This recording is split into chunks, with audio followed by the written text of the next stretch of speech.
ꯂꯥꯛꯄꯤꯔꯤꯕ ꯂꯦꯡꯁꯤꯟꯕꯤꯔꯤꯕ ꯈꯣꯏ ꯇꯔꯥꯕꯨ ꯕꯤꯖꯦꯁ ꯕꯤꯅꯥꯔꯥꯅꯤ ꯖꯨꯋꯦꯂꯔꯤ ꯄ꯭ꯔꯣꯗꯛꯁꯟꯒꯤ ꯃꯥꯏꯀꯩꯗꯒꯤ ꯍꯔꯥꯎ ꯇꯔꯥꯝꯅ ꯂꯧꯆꯔꯤ ꯏꯀꯥꯏ ꯈꯨꯝꯅꯕ ꯎꯠꯆꯔꯤ ꯉꯁꯤꯒꯤ ꯌꯥꯏꯐꯔꯕ ꯅꯤꯡꯊꯧꯀꯥꯕ ꯅꯨꯃꯤꯠ ꯑꯗꯨꯒ ꯂꯪꯕꯟ ꯊꯥꯒꯤꯅ ꯑꯗꯨꯒꯨꯝꯕ 13ꯅꯤ ꯄꯥꯟꯕ ꯑꯁꯤꯒꯤ ꯃꯤꯀꯨꯞ ꯑꯁꯤꯃꯛꯇꯗ ꯑꯁꯤꯒꯤ ꯌꯥꯏꯐ ꯊꯧꯅꯤ ꯊꯧꯔꯝ ꯑꯁꯤꯒꯤꯗꯃꯛ ꯑꯩꯈꯣꯏꯅ ꯍꯥꯏꯖꯔꯨꯕꯗ ꯕꯤꯅꯥꯔꯥꯅꯤ ꯖꯨꯋꯦꯂꯔꯤ ꯄ꯭ꯔꯣꯗꯛꯁꯟꯒꯤ ꯑꯗꯨꯒꯨꯝꯕ ꯑꯍꯥꯟꯕ ꯄ꯭ꯔꯣꯗꯛꯁꯟ ꯑꯣꯏꯖꯒꯗꯧꯔꯤꯕ ꯑꯁꯤꯒꯨꯝꯕ ꯏꯊꯥꯅꯨꯡꯗ ꯍꯥꯏꯅ ꯃꯤꯡꯊꯣꯟꯕ ꯃꯅꯤꯄꯨꯔꯤ ꯐꯤꯆꯔ ꯐꯤꯂꯝ ꯑꯁꯤꯒꯤ ꯌꯥꯏꯐ ꯊꯧꯅꯤ ꯊꯧꯔꯝ ꯑꯁꯤꯒꯤꯗꯃꯛ ꯑꯩꯈꯣꯏꯅ ꯍꯥꯏꯖꯔꯨꯕꯗ ꯍꯔꯥꯎ ꯍꯔꯥꯎ ꯑꯗꯨꯃꯛ ꯃꯇꯝ ꯆꯥꯅ ꯂꯥꯛꯄꯤꯔꯤꯕ ꯂꯣꯏꯅꯅ ꯉꯁꯤꯒꯤ ꯊꯧꯔꯝ ꯑꯁꯤꯒꯤ ꯄ꯭ꯔꯁꯥꯏꯗ ꯇꯧꯕꯤꯒꯗꯕ ꯊꯣꯏꯗꯣꯛꯅ ꯏꯀꯥꯏ ꯈꯨꯝꯅꯕ ꯎꯠꯆꯔꯤ ꯔꯤꯅꯣꯟ ꯐꯤꯂꯝ ꯗꯤꯔꯦꯛꯇꯔ ꯃꯤꯉꯣꯟꯗ ꯍꯪꯒꯠꯆꯔꯕꯗ ꯁꯤ O.C. ꯃꯩꯔꯥ ꯉꯁꯤꯒꯤ ꯊꯧꯔꯝ ꯑꯁꯤꯒꯤ ꯄ꯭ꯔꯤꯁꯥꯏꯗ ꯇꯧꯕꯤꯅꯕ ꯀꯧꯁꯤꯟꯖꯔꯤ ꯂꯣꯏꯅꯅ ꯆꯤꯐ ꯒꯦꯁ ꯑꯣꯏꯅ ꯂꯦꯡꯁꯤꯟꯕꯤꯒꯅꯤ ꯃꯍꯥꯛ ꯃꯁꯥꯃꯛꯇꯤ ꯁꯤꯅꯦ ꯑꯦꯛꯇꯔ ꯒꯤꯜ ꯃꯅꯤꯄꯨꯔꯒꯤ ꯄ꯭ꯔꯁꯤꯗꯦꯟ ꯂꯣꯏꯅꯅ ꯗꯤꯔꯦꯛꯇꯔꯁꯨ ꯑꯗꯨꯝ ꯑꯣꯏꯕꯤꯕ ꯑꯗꯨꯒ ꯑꯦꯛꯇꯔꯁꯨ ꯑꯣꯏꯕ ꯃꯤꯉꯣꯟꯗ ꯍꯪꯒꯠꯆꯕꯗ ꯈꯦꯇ꯭ꯔꯤꯃꯌꯨꯝ ꯇꯦꯖ ꯀꯤꯁꯣꯔ ꯑꯗꯨꯒ ꯇꯦꯖ ꯈꯦꯇ꯭ꯔꯤ ꯉꯁꯤꯒꯤ ꯊꯧꯔꯝ ꯑꯁꯤꯒꯤ ꯆꯤꯐ ꯒꯦꯁ ꯑꯣꯏꯅ ꯂꯦꯡꯁꯤꯟꯕꯤꯒꯅꯤ ꯂꯣꯏꯅꯅ ꯒꯦꯁ ꯑꯣꯐ ꯑꯣꯅꯔ ꯑꯣꯏꯅ ꯔꯤꯅꯣꯟ ꯗꯤꯔꯦꯛꯇꯔ ꯌꯥꯝꯕ O. ꯒꯧꯇꯝꯉꯁꯤꯒꯤ ꯊꯧꯔꯝ ꯑꯁꯤꯒꯤ ꯆꯤꯐ ꯒꯦꯁ ꯄ꯭ꯔꯁꯤꯗꯦꯟ ꯑꯃꯗꯤ ꯒꯦꯁ ꯑꯣꯐ ꯑꯣꯅꯔ ꯑꯣꯏꯅ ꯃꯊꯪ ꯃꯊꯪ ꯂꯦꯡꯁꯤꯟꯕꯤꯒꯅꯤ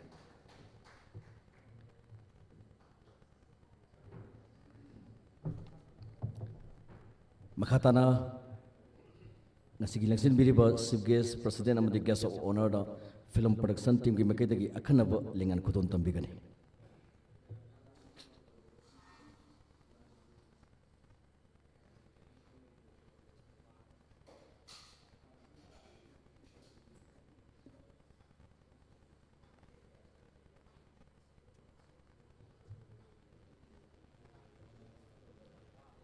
ꯍꯜꯂꯣ ꯍꯜꯂꯣ ꯉꯁꯤꯒꯤ ꯊꯧꯔꯝ ꯑꯁꯤꯒꯤ ꯆꯤꯐ ꯒꯦꯁ ꯄ꯭ꯔꯁꯤꯗꯦꯟ ꯑꯃꯗꯤ ꯒꯦꯁ ꯑꯣꯐ ꯑꯣꯅꯔꯗ ꯐꯤꯂꯝ ꯄ꯭ꯔꯣꯗꯛꯁꯟ ꯇꯤꯝꯒꯤ ꯃꯥꯏꯀꯩꯗꯒꯤ ꯑꯈꯟꯅꯕ ꯂꯦꯡꯌꯥꯟ ꯈꯨꯗꯣꯜ ꯇꯝꯕꯤꯒꯅꯤ ꯆꯤꯐ ꯒꯦꯁꯇ ꯍꯥꯟꯅ ꯑꯈꯟꯅꯕ ꯂꯦꯡꯌꯥꯟ ꯈꯨꯗꯣꯜ ꯇꯝꯕꯤꯔꯤ ꯑꯗꯨꯃꯛ ꯑꯍꯧꯕ ꯈꯨꯕꯥꯛ ꯈꯨꯕꯤꯒꯅꯤ ꯉꯁꯤꯒꯤ ꯊꯧꯔꯝ ꯑꯁꯤꯒꯤ ꯂꯦꯡꯁꯤꯟꯕꯤꯔꯤꯕ ꯈ꯭ꯋꯥꯏ ꯇꯔꯥꯅ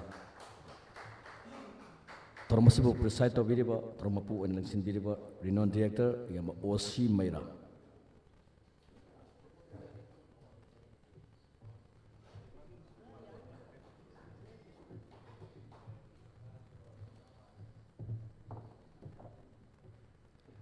ꯒꯦꯁ ꯑꯣꯐ ꯑꯣꯅꯔ ꯑꯣꯏꯅ ꯂꯦꯡꯁꯤꯟꯕꯤꯔꯤꯕ ꯌꯥꯝꯕ O. ꯒꯧꯇꯝ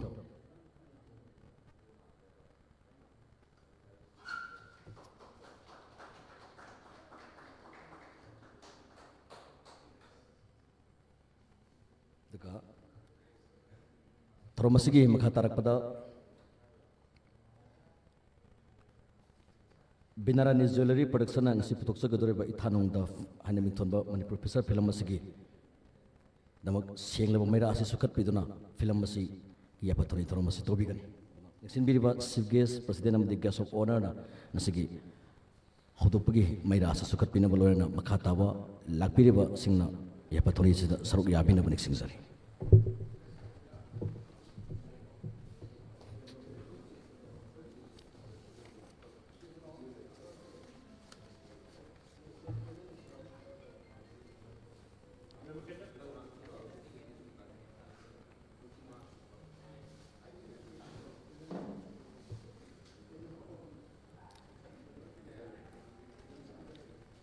ꯑꯁꯤꯒꯤ ꯊꯧꯔꯝ ꯑꯁꯤꯕꯨ ꯃꯅꯤꯄꯨꯔꯒꯤ ꯃꯤꯌꯥꯝꯗ ꯑꯃꯗꯤ ꯃꯥꯂꯦꯝꯒꯤ ꯃꯤꯌꯥꯝꯗ ꯎꯍꯟꯕꯤꯔꯤꯕ ꯃꯦꯗꯤꯌꯥ ꯄꯥꯔꯠꯅꯔ ꯁꯤꯡꯖꯃꯩ 360 ꯃꯅꯤꯄꯨꯔꯒꯤ ꯇꯣꯉꯥꯟ ꯇꯣꯉꯥꯟꯕ ꯑꯥꯔꯠ ꯑꯦꯟड ꯀꯜꯆꯔꯒꯤ ꯑꯣꯏꯕ ꯊꯕꯛ ꯊꯧꯔꯝꯁꯤꯡꯗ ꯑꯗꯨꯃꯛ ꯃꯇꯦꯡ ꯄꯥꯡꯕꯤꯕꯅꯤ ꯁꯄꯣꯔꯠ ꯇꯧꯕꯤꯕꯅꯤ ꯃꯔꯨꯑꯣꯏꯅ ꯐꯤꯂꯝꯒꯤ ꯑꯁꯤꯒꯨꯝꯕ ꯔꯤꯂꯤꯁꯀꯤ ꯊꯧꯔꯝ ꯑꯗꯨꯒ ꯌꯥꯏꯐ ꯊꯧꯅꯤꯒꯤ ꯊꯧꯔꯝꯁꯤꯡꯗꯁꯨ ꯑꯗꯨꯃꯛ ꯁꯤꯡꯖꯃꯩ 360ꯅ ꯃꯦꯗꯤꯌꯥ ꯄꯥꯔꯠꯅꯔ ꯑꯣꯏꯕꯤꯗꯨꯅ ꯇꯣꯉꯥꯟ ꯇꯣꯉꯥꯟꯕ ꯑꯗꯨꯃꯛ ꯃꯇꯦꯡ ꯄꯥꯡꯕꯤꯔꯤ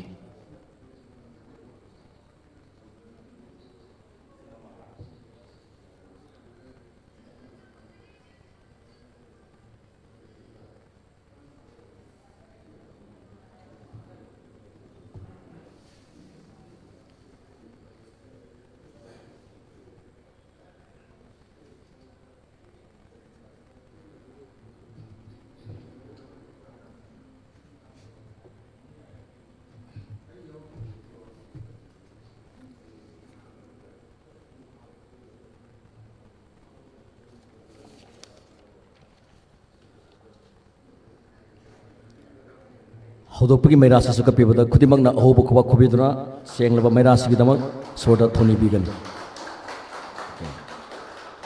ꯃꯈꯥ ꯇꯥꯅ ꯒꯦꯁ ꯑꯣꯐ ꯑꯣꯅꯔꯅ ꯃꯩꯔꯥꯁꯤꯁꯨ ꯀꯠꯄꯤꯔꯤ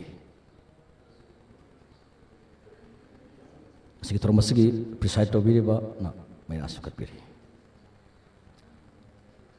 ꯑꯗꯨꯒ ꯆꯤꯐ ꯒꯦꯁ ꯄ꯭ꯔꯁꯤꯗꯦꯟ ꯑꯃꯗꯤ ꯒꯦꯁ ꯑꯣꯐ ꯑꯣꯅꯔꯅ ꯂꯨꯆꯤꯡꯕꯤꯗꯨꯅ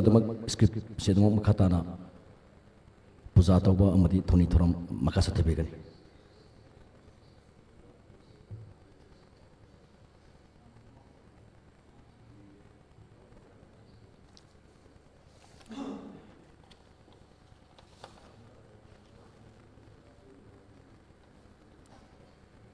ꯑꯗꯨꯒ ꯃꯔꯛꯇ ꯑꯥꯔꯇꯤꯁꯁꯤꯡꯒꯤꯗꯃꯛ ꯃꯔꯛꯇ ꯑꯩꯈꯣꯏ ꯁꯛꯈꯪ ꯃꯥꯏꯈꯪꯅꯕꯒꯤ ꯊꯧꯔꯝ ꯂꯧꯈꯠꯆꯒꯦ ꯑꯗꯨꯒ ꯍꯧꯖꯤꯛ ꯍꯧꯖꯤꯛ ꯑꯣꯏꯅ ꯐꯤꯂꯝ ꯑꯁꯤꯗ ꯀꯥꯁ ꯑꯣꯏꯕꯤꯒꯗꯧꯔꯤꯕꯁꯤꯡꯒꯤꯗꯃꯛ ꯃꯤꯡ ꯂꯥꯛꯄꯤꯔꯤꯕꯁꯤꯡꯒꯤ ꯌꯦꯡꯖꯔꯒ ꯂꯧꯊꯣꯛꯆꯒꯦ ꯐꯤꯂꯝ ꯑꯁꯤꯒꯤ ꯗꯤꯔꯦꯛꯇꯔ ꯗꯤꯅꯦꯁ ꯅꯥꯎꯔꯦꯝ ꯁ꯭ꯀ꯭ꯔꯤꯟ ꯄ꯭ꯂꯦꯗ ꯂꯝꯕꯥꯃꯌꯨꯝ ꯄ꯭ꯔꯦꯝꯆꯟ ꯑꯗꯨꯒ ꯐꯤꯂꯝ ꯑꯁꯤꯒꯤ ꯀꯥꯁ ꯁꯨꯔꯖ ꯉꯥꯁꯦꯄꯝ ꯅꯔꯃꯗꯥ ꯑꯗꯨꯒ ꯖꯅꯤꯇꯥꯏꯕꯤ ꯑꯗꯨꯒ ꯔꯇꯟ ꯂꯩꯇꯥꯟꯊꯦꯝ ꯃꯪꯂꯦꯝꯕꯤ ꯄ꯭ꯔꯁꯥꯟꯇ ꯃꯦꯔꯤ ꯖꯇꯦꯁꯣꯔ ꯍꯦꯔꯣꯕꯤ ꯑꯥꯔ ꯀꯦ ꯑꯗꯨꯒ ꯐꯤꯂꯝ ꯑꯁꯤꯒꯤ ꯀꯁꯇ꯭ꯌꯨꯝꯗ ꯒꯂꯤꯐꯥ ꯑꯦꯁꯤꯁꯇꯦꯟ ꯀꯁꯇ꯭ꯌꯨꯝꯗ ꯃꯪꯂꯦꯝ ꯃꯦꯀꯞꯇ ꯃꯍꯦꯁꯣꯔꯤ ꯐꯤꯂꯝ ꯑꯁꯤꯒꯤ ꯏꯁꯩꯁꯤꯡꯒꯤ ꯀꯣꯔꯤꯌꯣꯒ꯭ꯔꯥꯐꯔꯗ ꯔꯤꯃꯥꯁ ꯈꯨꯟ ꯁꯤꯡꯒꯔꯗ ꯀꯦꯅꯦꯗꯤ ꯈꯨꯃꯟ ꯐꯤꯂꯝ ꯑꯁꯤꯒꯤ ꯃ꯭ꯌꯨꯖꯤꯛ ꯇꯣꯅꯤ ꯑꯍꯦꯕꯝ ꯂꯤꯔꯤꯛꯁꯇ ꯂꯝꯕꯥꯃꯌꯨꯝ ꯄ꯭ꯔꯦꯝꯆꯥꯟ ꯑꯃꯗꯤ ꯗꯤꯅꯦꯁ ꯅꯥꯎꯔꯦꯝ DOPꯗ ꯇꯔꯨꯟ ꯋꯥꯡ ꯂꯥꯏꯠ ꯋꯥꯡ ꯃꯣꯁꯟ ꯏꯗꯤꯇꯔ ꯖꯣꯏ ꯃꯦꯀꯣꯂꯥ ꯁꯥꯎꯟ ꯖꯣꯏ ꯃꯦꯀꯣꯂꯥ ꯑꯃꯗꯤ ꯑꯦꯁꯣꯁꯤꯌꯦꯠ ꯗꯤꯔꯦꯛꯇꯔ ꯑꯃꯗꯤ ꯑꯥꯔꯠ ꯗꯤꯔꯦꯛꯇꯔꯗ ꯍꯦꯔꯣꯕꯤ ꯑꯥꯔ ꯀꯦ ꯑꯦꯁꯤꯁꯇꯦꯟ ꯗꯤꯔꯦꯛꯇꯔ ꯁꯥꯏꯂꯦꯁ ꯄ꯭ꯔꯗꯛꯁꯟ ꯀꯟꯇ꯭ꯔꯣꯂꯔ ꯁꯅꯥꯍꯜ ꯁ꯭ꯇꯤꯜ ꯑꯃꯗꯤ ꯗ꯭ꯔꯣꯟ ꯀꯦꯟ ꯃꯣꯡꯕꯤꯖꯝ ꯆꯤꯐ ꯒꯦꯁ ꯄ꯭ꯔꯁꯤꯗꯦꯟ ꯑꯃꯗꯤ ꯒꯦꯁ ꯑꯣꯐ ꯑꯣꯅꯔꯒꯤ ꯃꯈꯥ ꯇꯥꯔꯛꯄꯗ ꯂꯥꯛꯄꯤꯔꯤꯕ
ꯍꯜꯂꯣ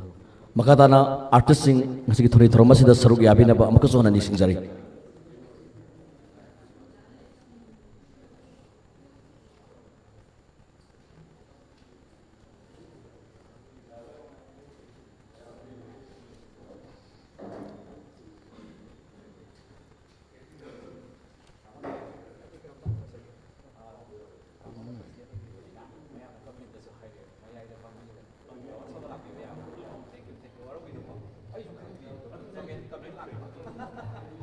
ꯍꯧꯔꯣ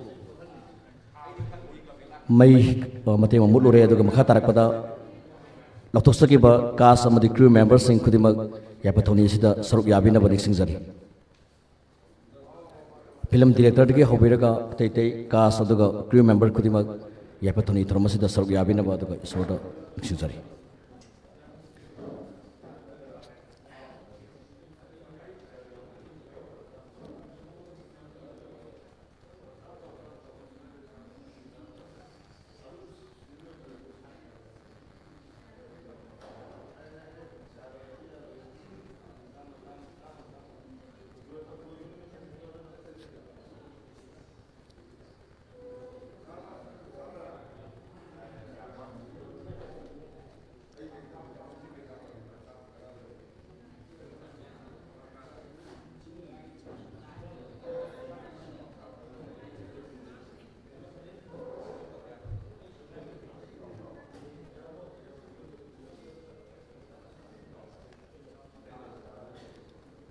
Ngasigi thoram asi damak malemgi miyam da uhanbiriba media partner singzuma 360 mukaso hana ikai kono bu utsari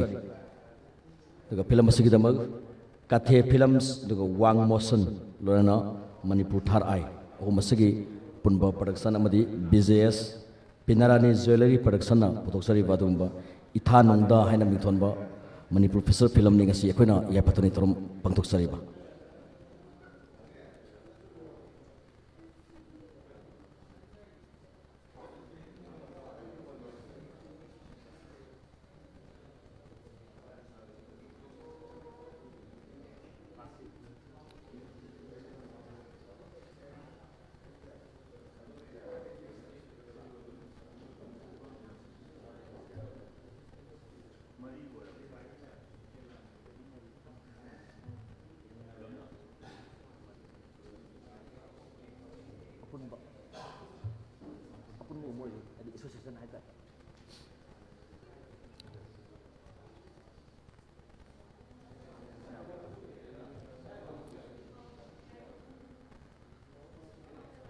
Yosembek leba artist sing busu ika kono bu utsari daga makata na damak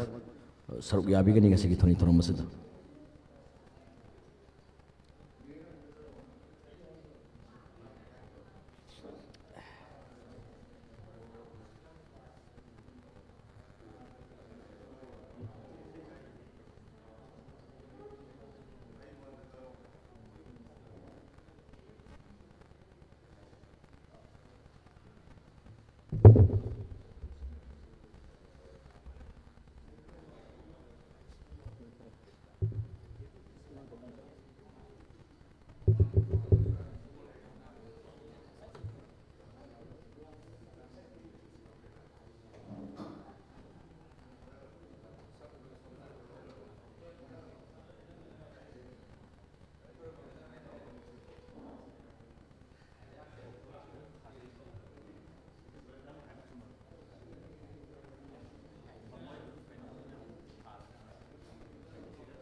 makata na damak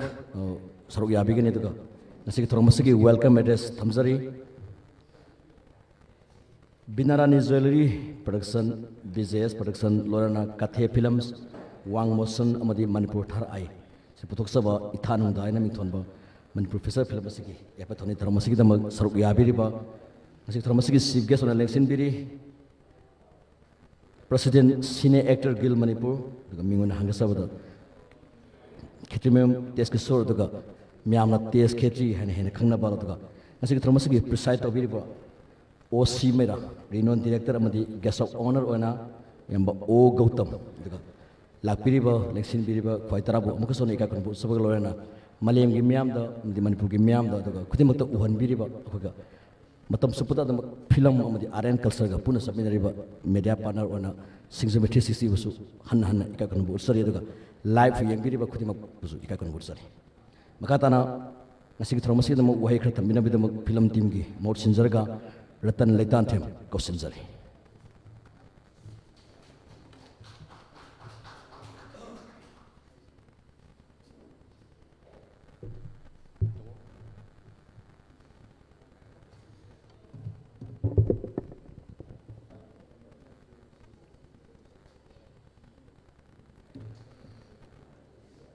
ngasi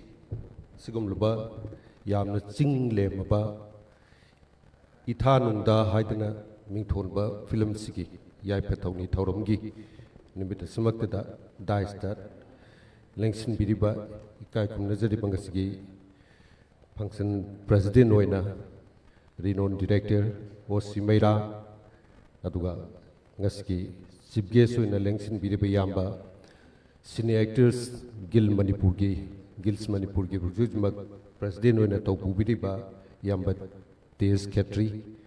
loina na guest of honor gi pampam langda lengsin biriba renowned director o gautam yanan pamakta da kai kum na buchari loina na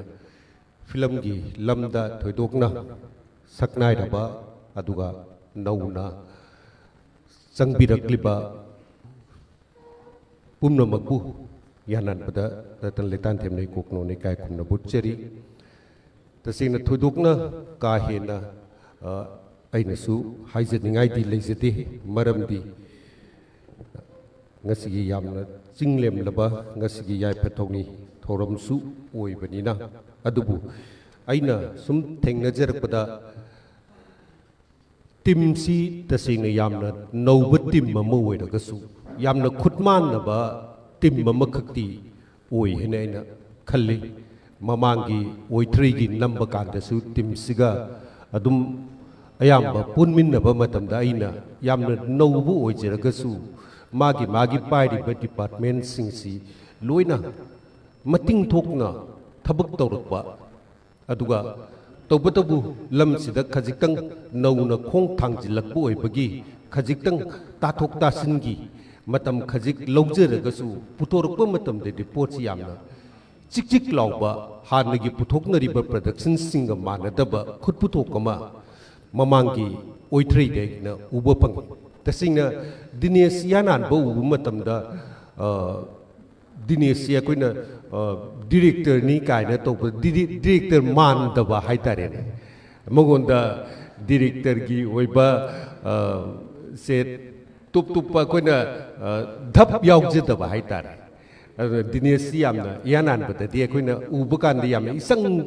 isam na uba adubu film si nama akanda di magi treatment si hena thoina hana wak toriba director sing asigi manak nakna moidigi bau hendokna wak torpa jaga sing adum uki adigi camera gi oiro amagi oiro koi tarun hoi ka si yanan ba atupa mamangi film daga thingna bakanda camera ka si mamangi nambirimba oja sing cameraman sing sidagi top pa khajitang anu bulai ba technology sida karida camera si akoina shooting go holding e sida setting ga se matam khajitang ga lawbo si akoina ngai bangam jeta ba haitare ko adu itar ga su puthorok pa kan di khujik si akoigi se kanoromgi tamil lomgi karigi puthorei ba South ki puthuri ba film sing sige ba ba koina compete to ba ya bagi thak taga puturak tana to ba adagi editing decks taga hayeng darkar le kada ba shot ka sing si man han na pajana tawraga shooting the raw materials da pajana man lahu bagi pot mayam ama ka kon na pot si sema kan de koina u phange ado anu batim mo daga sumasi yam na khutman na batim ma kakni na ina lojei yam nungai aduga anuba artist singsu mayam mayau biri oitregi si mamang da su award mayam ama adum mayam na su hena khangbire handaki manipagi da su magi si award mayam ama yauri category sing sidais da akoina nominee sangbagi posi mayam na dum ubiramani tasingna sisu mai pakba obi waina ai wish tawjage aduga film sigisu tasingna koina tim sidais da punna aigi makano sing si daita si khangna wak tomina si haibasi masimaka thamjage maram di film simasu yamna chang thokpa aduma film ma oina nambagi damakta adubu tasingna aizu artist amo oi jerubani hana artist oina mina khangbiraba sing natabada nauna changaiba inau sing aduga isel sing isa sing haitar ꯑꯩꯅ ꯄꯥꯝꯖꯅ ꯆꯪꯉꯛꯏꯕ ꯂꯝꯁꯤꯗꯩꯁꯤꯗ ꯈꯖꯤꯛ ꯈꯖꯤꯛꯇꯪ ꯑꯩꯈꯣꯏꯁꯦ ꯕꯦꯁꯤꯛꯁꯤ ꯈꯔ ꯈꯔ ꯈꯪꯕ ꯋꯥꯠꯄꯗꯧꯅ ꯇꯧꯕ ꯑꯃ ꯍꯦꯛ ꯂꯩ ꯃꯁꯤꯃꯗꯤ ꯇꯧꯗꯅꯕ ꯑꯩꯈꯣꯏꯅ ꯌꯥꯝꯅ ꯑꯩꯅ ꯄꯥꯝꯖꯅ ꯆꯪꯉꯛꯏꯕ ꯂꯝꯁꯤꯗꯩꯁꯤꯗ ꯈꯔ ꯈꯔꯗꯤ ꯈꯖꯤꯛ ꯈꯖꯤꯛꯇꯤ ꯈꯪꯅꯅꯕꯒꯤ ꯄꯣꯠꯁꯤꯃ ꯃꯁꯤꯃ ꯇꯧꯕꯤꯌꯨ ꯍꯥꯏꯕꯁꯤꯅꯤ ꯗꯤꯖꯤꯇꯦꯜꯒꯤ ꯏꯔꯥ ꯍꯧꯒꯠꯂꯛꯄ ꯃꯇꯝꯗ ꯑꯩꯈꯣꯏꯅ ꯌꯥꯝꯅ ꯅꯨꯡꯉꯥꯏꯇꯕ ꯈꯔ ꯁꯨꯝ ꯊꯦꯡꯅꯩ ꯁꯦ ꯏꯁꯝ ꯁꯝꯅ ꯍꯥꯏꯔꯕꯗ ꯑꯥꯔꯇꯤꯁꯀꯥꯁꯤꯡꯁꯤ ꯑꯩꯈꯣꯏꯅ ꯑꯦꯜꯕꯝ ꯑꯃꯒ ꯁꯨꯝ ꯌꯥꯎꯔꯨꯔꯒ ꯃꯗꯨꯗꯒꯤꯗꯤ ꯃꯤꯅ ꯁꯛꯈꯪꯈ꯭ꯔꯒ ꯃꯗꯒꯤꯗꯤ ꯃꯤꯒꯁꯤ ꯎꯔꯛꯇꯕꯒꯤ ꯄꯣꯠ ꯍꯥꯏꯕꯗꯤ ꯁꯦꯅꯤꯌꯔꯁꯤꯡ आर्टिस्टिंग लेरिबा ओजासिंग ले गुरुसिंग लेरिबा कासिंगसी थोइना उरक्तबगी पोट का सुम नक्चलक अदिगी शूटिंग मफम दु ओरगसु सीनियर आर्टिस्टिंग सिंना ngairaga leiraga अखोइगी नौनो फाउगलेइबा आर्टिस्ट काजिंग सिनगा पुंगजे थेंगनगा लाकना तौबो कोटबा मसुमबगा सिंगसी यारिगे अखोइसी खजिक्तंग चेक्सन ब दरकार ओयेना खल्ली अदना अखोइसु तंबा याबा ओजा गुरुजिंग सिनबु नुंसिबिरगदी नोमा कैनोमतंग ओरगसु अखोइदा ताकपिरमगनी मोइबु नुंसिबिबा अदुगा मोइबुसु मोइगी लाइबा मतम कायथोकजरेइबा तौरेइबा सिंगदो मदुगी सिंगदो अखोइना खंगबीबा मखक चंगे मदुनी याम दरकार ओरिस डिसिप्लिन सी याउद्रगदी मदु याउद्रगदी अखोइ आर्टिस्ट अमा ओइबगी तसेंगना मगुनदु याउद्रे हैना अखोइना मसे खंगमिन्ननबा आइ सुम थमजबने अदना नौनो चंगैबा इचाइनाउसिंगसु ख्वाइदगी लुरिसे मीनि हान हानबदा रिकॉग्निशन फंगबा अदुगा मीनि सक खंगबदी लाई अदु हुजिकसे फाउनिंगबा ngaतना अयामबा ओइरे खजिक्तंग तौरगा मीना मसक खंगहनबदुनेबा पामिस अदु खंग्रकांददी इहान हानबगी प्रोडक्शन अमदा अनिददी आर्टिस्ट मयामना डायरेक्टरना और कैमरामैनना अगी फज फजब एंगल का सिंगदु थीदना खोतना डायरेक्टरना मागी फिल्म दु सक्सेस ओइननबा आर्टिस्ट अमदा योमदना मागी कनोजि थादरगा फिल्म जी नमगी बयाई अदोम सक्सेस ओइखिबा याय अदुबु नेक्स्ट फिल्म ददी मथंगी मखा तारक फिल्म सिंगददी अदोम तौनिंगाई लेतदना अतोपा आर्टिस्ट सिंगा कनो तौनरक्पा मतमदा को एक तौमिनरक्पा मतमदा खुदुंग चादबसि दुम मयाम हम थिंगनरकने अदुना यावबु याबा ट्रेनिंग सिंग अदुगा अहलमन सिंग मनाक तौरगसु चंगगा बेसिक सिंगसे मसिगी सिंगसि खंगननबा होनबियो मसिनि याम दरकार ओरिस अखोइ मैतैगी अमकक लei अखोइगी मनाक्तुदा पान दुकान अमक फंबा कांदा माइ क्वास याम सिटपा लुपा कुंथ्रा योली निफु योली याकै योली पैसा तमीज क्रि क्रि इने ngei फंबदो अखोइना खल्ले अस माइ क्वा पान दुकान अमदबो पैसा सि यंगो असुक याम नोमदा तालिसे क्वामदा लुपा दुनियना अस अदि सोक अखोइजु कोनोंसिदा पान दुकान अम हांगासिने काय खल्ले क्वा योनबे जेता क्वा जेता सिटकेदौ नतेब क्वा योनबजी मना सेलेक्शन तौबदगी क्वा मरुदगी अदगी सुनुगी चांग क्याम तैनि कोकनि माइ मयाम अम सोइदन लेरमगने अदुगी जिंगदु खंगदना अखोइने हेता अयामबना देखा सुनादा अखोइजु हैनिना ने हेता थोलकपसे लम खुदिमकता हाइतारेको एनी आर्टिस्ट की वा गांगनते अइना पामजन चंगैब लम सिदैसिदा तसिंगना अखोइगी खंगफम थोकबा हैबम थोकपसिंगदो बेसिक सिंगदो मदुगी मितुंगदु अखोइ खंगनबो होनसी नत्रगदी कदुगेदा अदुगा अपडेट तौबा मकक चंगी ममांगदा लेरंबा ओजासिंग मयाम अमा एडिटर मयाम ओरो कैमरामैन मयाम ओरो हुजिक्सी अखोइ थेंगनद्रे शूटिंग मफम सिंगसिदा याम मतम मसी कैनो अनौबा थोकलैबा टेक्नोलॉजी सिंग हुजिक एडिटिंग जु अनौबा सॉफ्टवेयर से पाइबा ngamdaba एडिटर सिंगदी हुजिक डेस्क हुजिक थबक सुबा मतंग मरोय अदना अखोइ से डिसिप्लिन अदुगा आइगी खंगफम थोकबा हैबम थोकबा सिंगसे आइगी लम सिदैसिदा याम मरोइना आइदी आर्टिस्ट की कनोदै लाक्चबनिना आइगी आर्टिस्ट सिंग इसाइ नाउ सिंगसे याम फहनिंगबा हाइतारे अदुना आइना मेन ओइना फिल्म की आर्ट की लम सिदैसिदा आर्टिस्ट ओइना चंगैबा सिंगसिदा खंगफम थोकबा सिंग सि याम हेन खंगनिंगी अदुगा अफबा फिल्म अमा ओइननबो कोनबसिदा ngasiगी matamsi yam sang sulaujaroi ngasiगी mahurat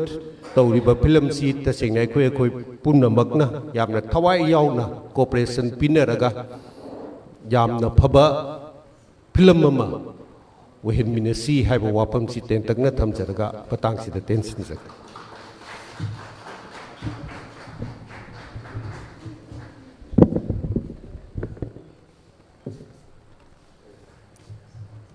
ꯌꯥꯝꯅ ꯐꯖꯕ ꯋꯥꯐꯝꯁꯤꯡ ꯊꯝꯕꯤꯔꯝꯃꯤ ꯑꯗꯨꯒ ꯑꯥꯔꯇꯤꯁꯁꯤꯡꯗ ꯍꯦꯟꯅ ꯃꯁꯥꯃꯛ ꯑꯦꯛꯇꯔ ꯑꯃ ꯑꯣꯏꯖꯔꯒꯁꯨ ꯑꯥꯔꯇꯤꯁꯁꯤꯡ ꯑꯗꯨꯒ ꯍꯧꯒꯠꯂꯛꯏꯕꯁꯤꯡꯗ ꯍꯦꯟꯅ ꯏꯟꯀꯔꯦꯖ ꯄꯤꯕ ꯑꯗꯨꯒ ꯍꯦꯟꯅ ꯍꯣꯠꯅꯅꯕꯒꯤ ꯑꯗꯨꯒꯨꯝꯕ ꯄꯥꯎꯇꯥꯛ ꯄꯤꯕ ꯋꯥꯐꯝꯁꯤꯡ ꯌꯥꯝ ꯊꯝꯕꯤꯔꯦ. ꯑꯗꯨꯒ ꯃꯔꯛ ꯊꯠꯅ ꯑꯦꯋꯥꯔꯗꯀꯤ ꯃꯇꯥꯡꯗ ꯉꯔꯥꯡ ꯂꯧꯊꯣꯛꯈꯤꯕ ꯑꯗꯨꯒꯨꯝꯕ ꯑꯩꯈꯣꯏꯒꯤ 32 ꯁꯨꯕ ꯃꯅꯤꯄꯨꯔ ꯁ꯭ꯇꯦꯠ ꯐꯤꯂꯝ ꯑꯦꯋꯥꯔꯗ ꯃꯅꯤꯐꯥꯒꯤ ꯑꯗꯨꯒꯨꯝꯕ ꯑꯦꯋꯥꯔꯗꯇ ꯉꯁꯤꯒꯤ ꯕꯤꯅꯥꯔꯥꯅꯤ ꯖꯨꯋꯦꯂꯔꯤ ꯄ꯭ꯔꯗꯛꯁꯟꯒꯤ ꯐꯤꯂꯝ ꯍꯥꯏꯗꯤ ꯏꯊꯥꯅꯨꯡꯗ ꯁ꯭ꯀ꯭ꯔꯤꯟ ꯄ꯭ꯂꯦ ꯇꯧꯕꯤꯔꯤꯕ ꯂꯝꯕꯥꯃꯌꯨꯝ ꯄ꯭ꯔꯦꯝꯆꯥꯟꯒꯤ ꯑꯗꯨꯒꯨꯝꯕ ꯑꯣꯏꯊꯔꯩ ꯐꯤꯂꯝꯒꯤ ꯑꯦꯋꯥꯔꯗꯁꯦ ꯑꯦꯋꯥꯔꯗ ꯀꯦꯇꯦꯒꯣꯔꯤ ꯈꯨꯗꯤꯡꯃꯛꯀꯤ ꯅꯣꯃꯤꯅꯦꯁꯟ ꯑꯗꯨꯃꯛ ꯆꯪꯉꯤ. ꯑꯗꯨꯅ ꯂꯦꯡꯁꯤꯟꯕꯤꯔꯤꯕ ꯈ꯭ꯋꯥꯏꯇꯥꯔꯅ ꯑꯍꯧꯕ ꯈꯨꯕꯥꯛ ꯈꯨꯕꯤꯒꯅꯤ ꯅꯥꯎꯔꯦꯝꯒꯤꯗꯃꯛ. ꯑꯗꯨꯒ ꯑꯦꯋꯥꯔꯗꯁꯤꯡ ꯑꯁꯦ ꯑꯃꯃꯝ ꯇꯧꯅ ꯄꯟꯒꯗꯕꯗꯤ ꯑꯦꯋꯥꯔꯗꯁꯦ ꯑꯗꯨꯛ ꯃꯇꯤꯛ ꯌꯥꯝꯈ꯭ꯔꯦ. ꯑꯗꯨꯒ ꯑꯇꯣꯞꯄ ꯐꯤꯂꯝꯁꯤꯡꯁꯨ ꯌꯥꯎꯔꯤ. ꯑꯗꯨꯅ ꯑꯦꯋꯥꯔꯗ ꯀꯦꯇꯦꯒꯣꯔꯤꯁꯤꯡꯁꯤꯗ ꯌꯥꯎꯔꯤꯕ ꯐꯤꯂꯝꯁꯤꯡ ꯑꯗꯨꯒ ꯈꯨꯗꯤꯡꯃꯛ ꯍꯥꯏꯔꯤꯕ ꯑꯦꯋꯥꯔꯗ ꯗꯤꯁꯇ꯭ꯔꯤꯕ꯭ꯌꯨꯁꯟꯁꯤꯗ ꯍꯦꯟꯅ ꯃꯥꯏ ꯄꯥꯛꯄ ꯍꯦꯟꯅ ꯄꯤꯔꯛꯄ ꯑꯣꯏꯁꯅꯨ. ꯃꯈꯥ ꯇꯥꯅ ꯉꯁꯤꯒꯤ ꯊꯧꯔꯝ ꯑꯁꯤꯒꯤꯗꯃꯛ ꯒꯦꯁ ꯑꯣꯐ ꯑꯣꯅꯔꯒꯤ ꯔꯣꯜ ꯊꯝꯕꯤꯒꯅꯤ. ꯑꯗꯨꯒ ꯃꯔꯛꯇ ꯆꯤꯐ ꯒꯦꯁꯀꯤ ꯑꯗꯨꯒ ꯄ꯭ꯔꯁꯤꯗꯦꯟꯒꯤ ꯃꯔꯛꯇ ꯑꯥꯔꯇꯤꯁꯁꯤꯡ ꯑꯗꯨꯒ ꯀꯥꯁ ꯑꯃꯗꯤ ꯀ꯭ꯔꯨ ꯃꯦꯝꯕꯔꯁꯤꯡ ꯄꯨꯟꯅ ꯁꯛꯈꯪ ꯃꯥꯏꯈꯪꯅꯕꯒꯤ ꯇꯥꯟꯖꯥ ꯂꯧꯃꯤꯟꯅꯁꯤ. ꯒꯦꯁ ꯑꯣꯐ ꯑꯣꯅꯔꯒꯤ ꯔꯣꯜ ꯊꯝꯕꯤꯅꯕꯒꯤꯗꯃꯛ ꯀꯧꯁꯤꯟꯖꯔꯤ. ꯔꯤꯅꯣꯟ ꯗꯤꯔꯦꯛꯇꯔ ꯑꯣ ꯒꯧꯇꯝ ꯂꯦꯞꯊꯣꯛꯄꯤꯔꯛꯀꯅꯤ.